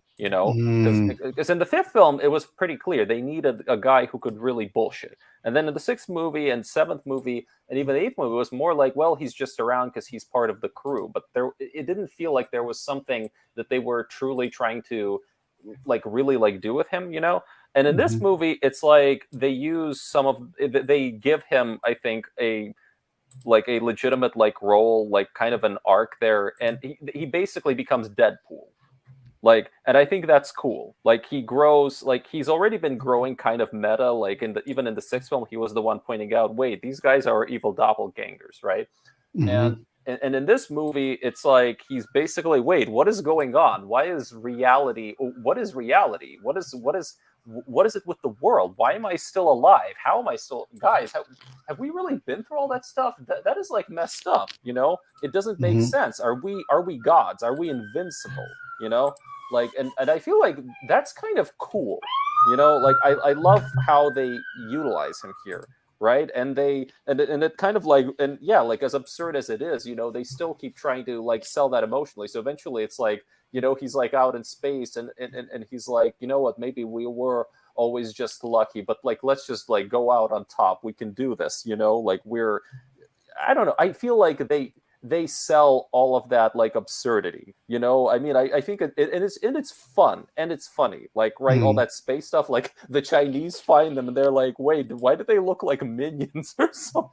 I mean, right? And I look, I really, I legitimately think what they do with John Cena here is cool, because he's kind of like, I feel like he's like, he's more of a stand-in for Hobbs, really. Like they're kind of doing that. They had given him like a Hobbesian arc where he starts out as the villain, and then he comes around. But also like, I love that whole backstory. I love the flashbacks because like you look at the first movie, right? And there's that story about how Dom, like how he beat a man within an inch of his life, like with the mhm, wrench and everything. And here it's kind of like they're telling that story, but it's also telling the story of the brother, and I love how they just like incorporated that, right? Like you hear him recount that story in the first movie, and now like we see that, no, wait a minute, there was this whole other side to it. And that like Dom idealized his father. He thought his father was like a god, and he put all of that stuff on his, like on his brother, like for like he basically, mhm, like he basically betrayed like his own family, because he never, and like, so to me it's like, yeah, that's actually like kind of cool. And they bring the focus back to the family, and now it's, I mean, yeah, it doesn't make any sense that like, like Nordic strain, whatever, but just emotionally, like that whole story was really cool. And when he finally tells him, you know what, I've been carrying that like around for you, because he made me swear like to never tell you, but like like he threw the race, he made me do it, I did it for him, and mhm, and you put that all on me, and I've been carrying it like for so long. And I'm like, wow, that's actually cool. And and like, and I mean, I love this whole sequence right in the middle of the, I think, the movie, where it's like after that revelation, like Dom has this whole Samson moment, like he wants to protect everyone, right? So he literally like pulls the chains off that building wherever they are, like just completely obliterates like all the mercenaries, that are after them like falls into the water, and like sort of, it's like he's like either in the afterlife or in his past or whatever, and like wow. And that was just like that whole sequence was like so beautiful, like it was kind of like getting kind of artsy even, I think, Hmm. as much as this franchise can get. So yeah, and I love the action, and I mean, I just feel like this is like, Justin Lin like really, making very much very much like making like a really like, good fast movie, finding the time to really slow things down, focus on the characters, like, Hmm. narrow things a little bit. And it's way more, I feel it's like more economical than it used to be. I love how they use all those magnets, even though, even though the magnets like make no, again, it's like the laws of physics like completely Hmm. go away, right? But all the stuff with the magnets, like with the cars, getting two cars getting pulled together and then they blow apart. And I mean, that is like fun, and it's cool, and it's always like, I feel it's always, they always find a way to bring that back to the characters, and I really appreciate that. Yeah, and to I do agree with what you and Elvis are saying about, like, the brother aspect and like the flashbacks, and I agree. Like, despite how harsh I've been on this film, I think that's one part that was handled well. I guess the biggest gripe for me was like, I would have preferred if you know if Jacob kind of just like went off on his own versus just kind of just like, oh, it almost feels like it's like the generic thing of, okay, now I'm a good guy now, Oh and yeah, I don't, yeah. I agree, because I was in theaters saying, like, when, like, okay, when Mia saves him, right, and lets him go and lets him escape, I'm like, thank God he can escape. But no, he has to do something nice too. Like, he just could have just fucked off at that point. He could have just Yeah, fucked off at that point, I would have liked it if we're where he was still up in the air, yeah, at least. built that up. So, because it's like, again, I always look at it from two elements. Okay, the average Fast and Furious fan, or just like a casual fan versus like myself, is like, okay, well, I've seen this exact story play out before, where this the same person that you have a beef with ends up turning back around. Now, I would be okay with that if, let's say, for example, what's his name, Hobbs, right? It took us a while before Hobbs kind of turn this stuff around, because yes, they did work together in Fast Five, but in Fast Six, that's when he realizes, oh shit, like these guys have certain personalities and certain traits and certain skills that I need. It took a while for him to come to that realization. Versus here, it's just more like, okay, you're the bad guy, and then okay, yeah, I got to do something nice, or I got to show the audience that, okay, I'm a good person now. And again, I seen the trailer also, that kind of grates my nerves that he's like, yeah, Dom, we're ready. It's like, man, come on, bro. Like, you were about to kill him a couple months ago. What are we doing? So I like the build up, but I like the element that it was tackling, but I just hate like how it was executed in the end. Okay, but here's the thing: if he would have just, if he had not come back, if he would have just like driven off, okay, then we would not get the scene where, where Dominic tells him, like in a complete mirror of the ending of the first movie, somebody gave me a 10-second car once. I think I owe that to you. you know like I'm like thinking, okay, I get like, maybe he could have just driven off, maybe in a way that would have been, kind of better, maybe less predictable, but I just love the mirroring that they do here. Mm, Like, to me, that's a great ending, like for that particular story. okay. I can understand that. Okay, that's fair. And I'll be fair. And maybe it's time for a rewatch, because I haven't watched it since it came out. So maybe Me in too. totality, Me too. it I haven't seen the yeah. director's cut either. So maybe that'll be So better. yeah, maybe in totality, and I'll probably just do a full rewatch, skipping eight, and then yeah, I'll hit nine again. All right. So, any last thoughts? Um, so like so it's pretty clear that that Fast Nine, you know, is trying to do it was trying to set up that whole female spin-off, right?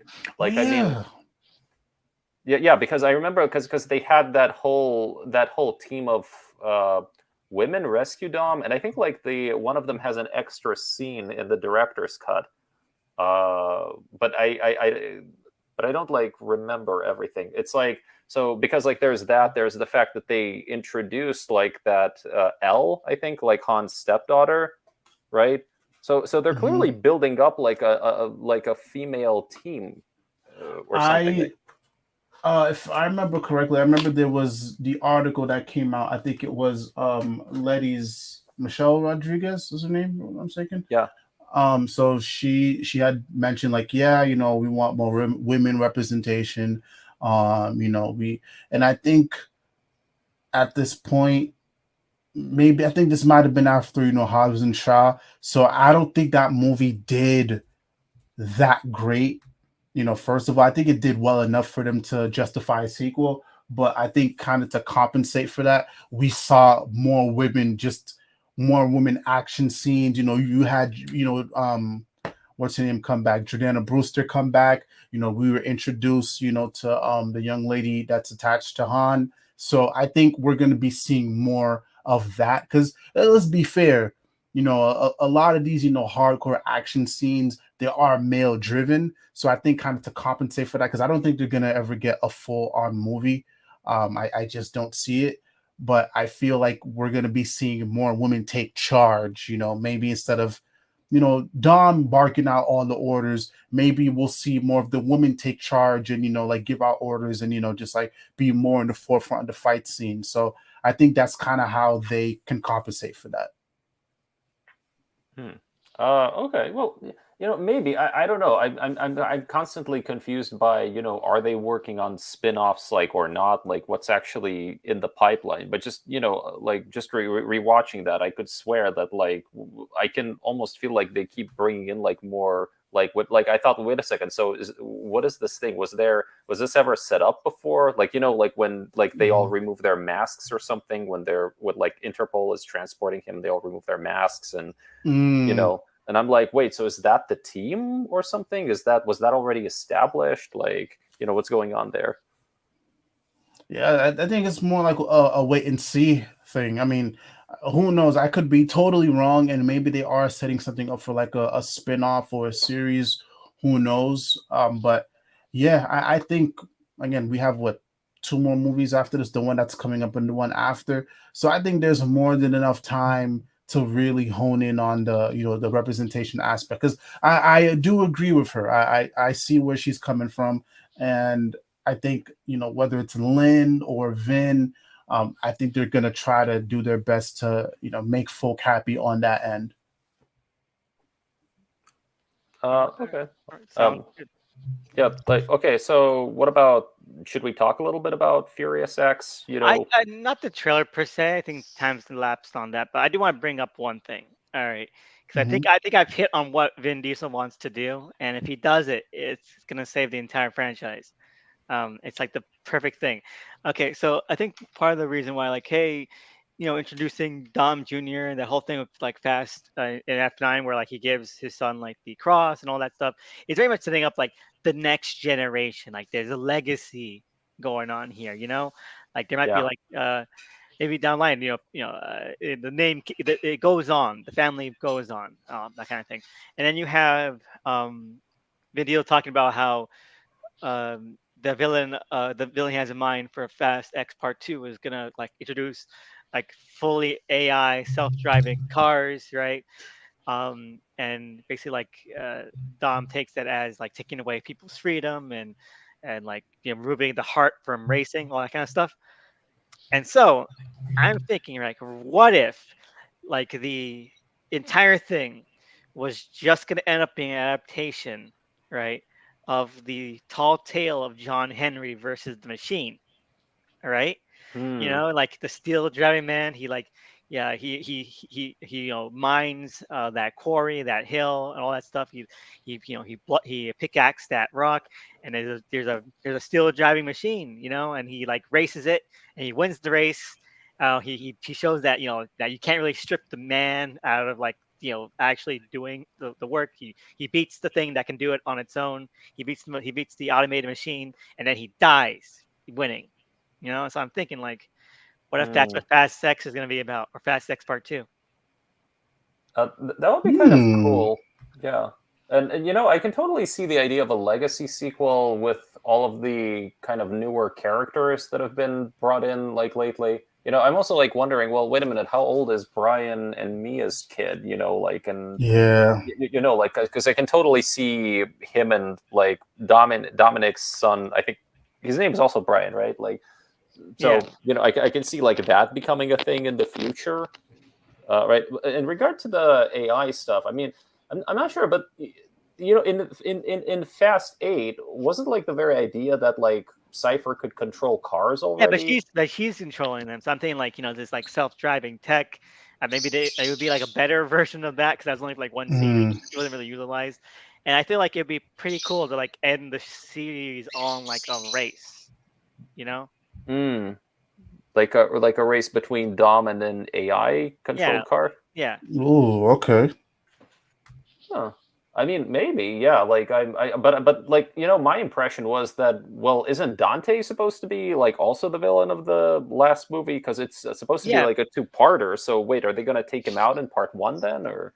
Maybe because it doesn't seem like it's enough for two parts, right? Like, yeah, we get it. He wants revenge, but like, where's the rub?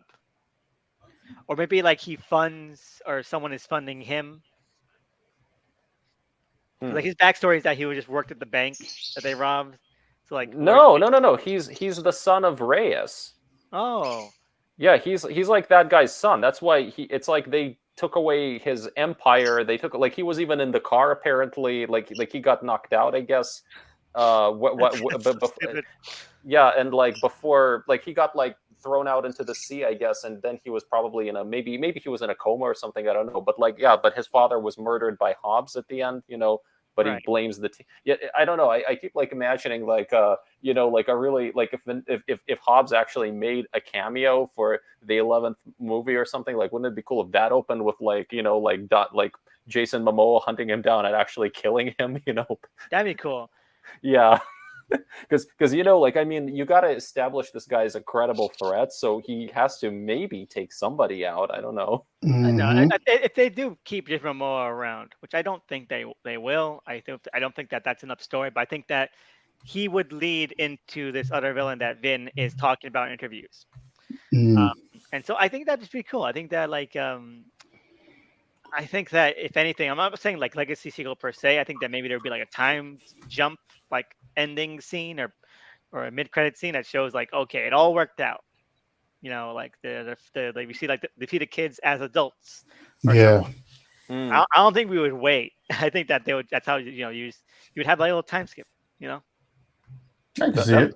yeah, I can totally like see that. And one thing that I hope they actually do is that they answer this little nagging question that I've had since the end of Fast Five, which is who actually won that race Ah. that they ended with. Remember, because like it ends with Dom and Brian racing at like one just the two of them, right? And then the sixth movie, I love how it opens, but it actually tricks you into thinking that it's continuing right from that moment, but it turns out it's like months later, and they're Yep. like they're just arriving like for the birth of the child or something. Mhm. So I'm like just one of my hopes is that, well, I hope they finally answer that question, like who won. Yeah, because it was that fake out in Furious, was it, yeah, Fast Six. Five. That will always get me because you thought Brian won, but then they laughed at him. It was like, nah, bro, that was Yep. a gift. Oh, right, right, yeah, like yeah, Yes. yeah, right, because like Dom was like, oh, because Dom like decided to throw it basically, right, in his Hmm. favor, and yeah, and that again, like works back towards that thing. Like if he doesn't cheat, like who actually wins? Right. Hmm. um, So, yeah. anything else? Uh, No, I'll be in that movie theater for Furious 10 for sure. I, Well, we'll see if it's any good. Yeah, I feel sorry for Justin Lin. Like I'm really sad that he yeah. departed. Me You too. We know, talk about that Yeah, shit. yeah, let's talk about that because it's a shame. I again, I do think that he used as much time as he could in Fast Nine to set up Fast Ten. Like he definitely wanted to make Fast Ten. Like that's like he was on board again. Again, battle of wills, battle of egos. I do think that Dwayne was in the wrong when it comes to the Vin Diesel feud, but whatever happened on set between Lin and Vin, I'm like, you really couldn't have like what was going on there. It's a shame that it fell apart like that. Yeah. I do think Louis Leterrier is going to do a great job. Lupin is really great. Um, did fantastic work on the Dark Crystal series, and so and the trailer looks fun. he also did the Incredible Hulk. Terrible movie. Um, I was trying to say highlights. I don't mention North when I talk about Rob Reiner movies. Yeah. Um, Um, anyway, no, and the trailer looks fun. The trailer, I think, has a lot of pep to it. It doesn't look like it's over the top in terms of action scenes. I know that there's like that part where like the city explodes. I'm talking about other than that, it seems like there's like an emphasis on like more like groundwork, on Yeah. more like more style, and I think that's something that the series is always desperately kind of chasing after style. I love that Furious 7 when they go to Dubai. It feels like there's style to there. Hmm. Dubai was great. And when they go back to like the desert race convention, like Yeah, they call Street it Wars. Street Wars, Race yeah, Wars. Race race wars, Wars. race wars, Yeah. yeah, like great. We see that we need that energy, that attitude back, and uh, the Fast 10 trailer looks like it's bringing some of that juice. So I'm excited, I really am. But Yeah. I wish Lynn could be part of it. I really do. Yeah, it's a shame, because again, despite how I feel about the last batch of movies, you can still feel that Lin has a passion for this. He has a heart. He loves these characters, um, and yeah, I hope, I really hope, I don't leave this movie feeling like shit. Maybe we should have kept Lynn. I hope that's not the case. You sound very confident about this new director, so we'll see. I'll go into it with the open mind.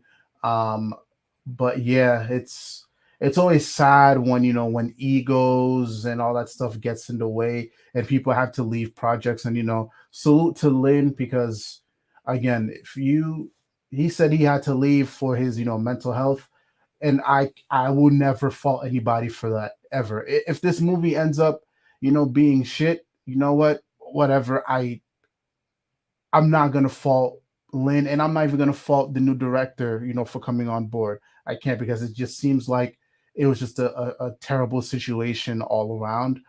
But yeah, I'm going in with the open mind, wishing everybody the best. And like I said, respect to Lynn, because I mental health over everything. And if you have to leave a project like this to take care of your mental health, then it must have been bad. So I always have my respect on that point. Yeah, I'm really bummed that this happened. I can completely imagine that, I mean, Vin has an ego, and but then there's also, I guess, like Universal and all these other demands, and I can imagine like that did not go together all that well. I mean, you read some of the stuff. It's like, like Louis Leterrier is like, well, they called me up and said, can you come in? And also, we're changing the entire third act of the script, and and then he's like, okay, and then I needed to rewrite the script in 4 days, and I'm just like, my God, Yeah. that does not give me a lot of hope. I mean, because I mean, or at least like that suggests that this might be a messy movie. If they Yeah, or I think that maybe Lynn had different ideas for what part two was going to have to be. Like maybe he wanted to kill Shaw. Like he was very adamant about that. Uh, Maybe he wanted to kill Shaw. If Shaw doesn't die in this movie, or there's no like real kind of finality to their arc, I can see maybe that being a reason why they would change like the finale of things. Maybe there's certain character payoffs that they didn't want to do, or they were led to a different direction of what they Mm, wanted for part two. I mean, maybe. I don't know. I did find like an interview around the time of like when he was when Lin was talking about the Justice for Han thing, that he actually was also like in favor of making Deckard like part of the team, like or something, or at least like he said like he kind of wanted to also like incorporate him or something, mm, and I feel like uh I feel maybe yeah I can kind of see the ninth movie building to that, but also like even if you look at and I remember yeah like it was interesting because I think Jason Statham said something like that he was sad he didn't really get to work with Lin. He thought he was going to get to work with him on movie 7, and now like he was mm. really in this interview I think he mentioned he was excited to be working with Lin in movie 10, but now it's like again the opportunity isn't there. But even that, Yeah, but like if you look at that post credits scene where we see Shaw and Han sort of just shows up and it's like what's going to happen next, right? The mhm. I think like again I like Shaw is again being given like a darker portrayal, right? Like it's just one scene, but it's way more in line with what we saw of Shaw back Yeah, in Furious 6, you know, like so I'm just like well I would like to see more of that Shaw. Like I think Lin was in favor of that sort of darker, more merciless kind of like killer Shaw. You know what I'm saying? Like at least like yeah, I would have loved to see more of that. I'm just afraid like what if they don't I'm afraid like what if they like make him super soft again and like take out like all the hard edges and stuff. um but also I just really want the movie to make sense, to feel seamless despite all of the moving parts and whatever, because yeah, it's just like I mean I'm kind of bummed, and like I have this fear that like what if Diesel also had a beef with Momoa, because if you look at that trailer, you might notice there are Hey, some really weird shots of him. to be fair, what if Momoa is just bloated? I mean, that looks like a Momoa to me. I don't know. I don't know. So there have been a lot of discussions on Twitter like, wait, did they film that? Is that like a weird composition thing or Maybe, mm, maybe who knows? Like maybe when Momoa kind of slouches a bit, his neck disappears.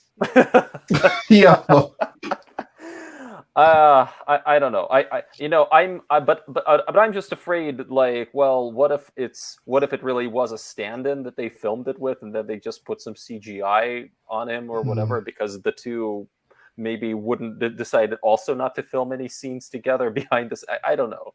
I But I don't know. It feels like there's enthusiasm there because of like the Instagram post. He's Vin just sounds like he's happy to have Momoa on board. So I don't think we have to worry about that. Because like I think whenever Vin to just post stuff, like it's full of heart, it's full of emotion, it's full of care, and he presents kind of like this old grandfather feel to him. So I think we don't have to worry about anything. If something does look off, first of all, it's a first trailer, and then second of all, it's maybe it'll be rectified in post. But I think we're good. And I would hope Vin took the right lessons from his beef with uh Dwayne. So I think we're fine. no, well, hopefully. Yeah, Yeah. and I hope these movies succeed so that we get both Riddick 4 and Riddick 5. Hell yeah. Well, at least Riddick 4. Just We're just getting Riddick 4. There's no stopping that man. But I need Riddick in hell. Let's go on a bang, man. Let's go on a bang. All right. Okay, so that's about it. Uh, where can they find you, Ro? You can find me on Roll of a Queen underscore on Twitter and Instagram. You can find me on YouTube, Roll of a Queen reviews. I am back. I will be back from like my light break.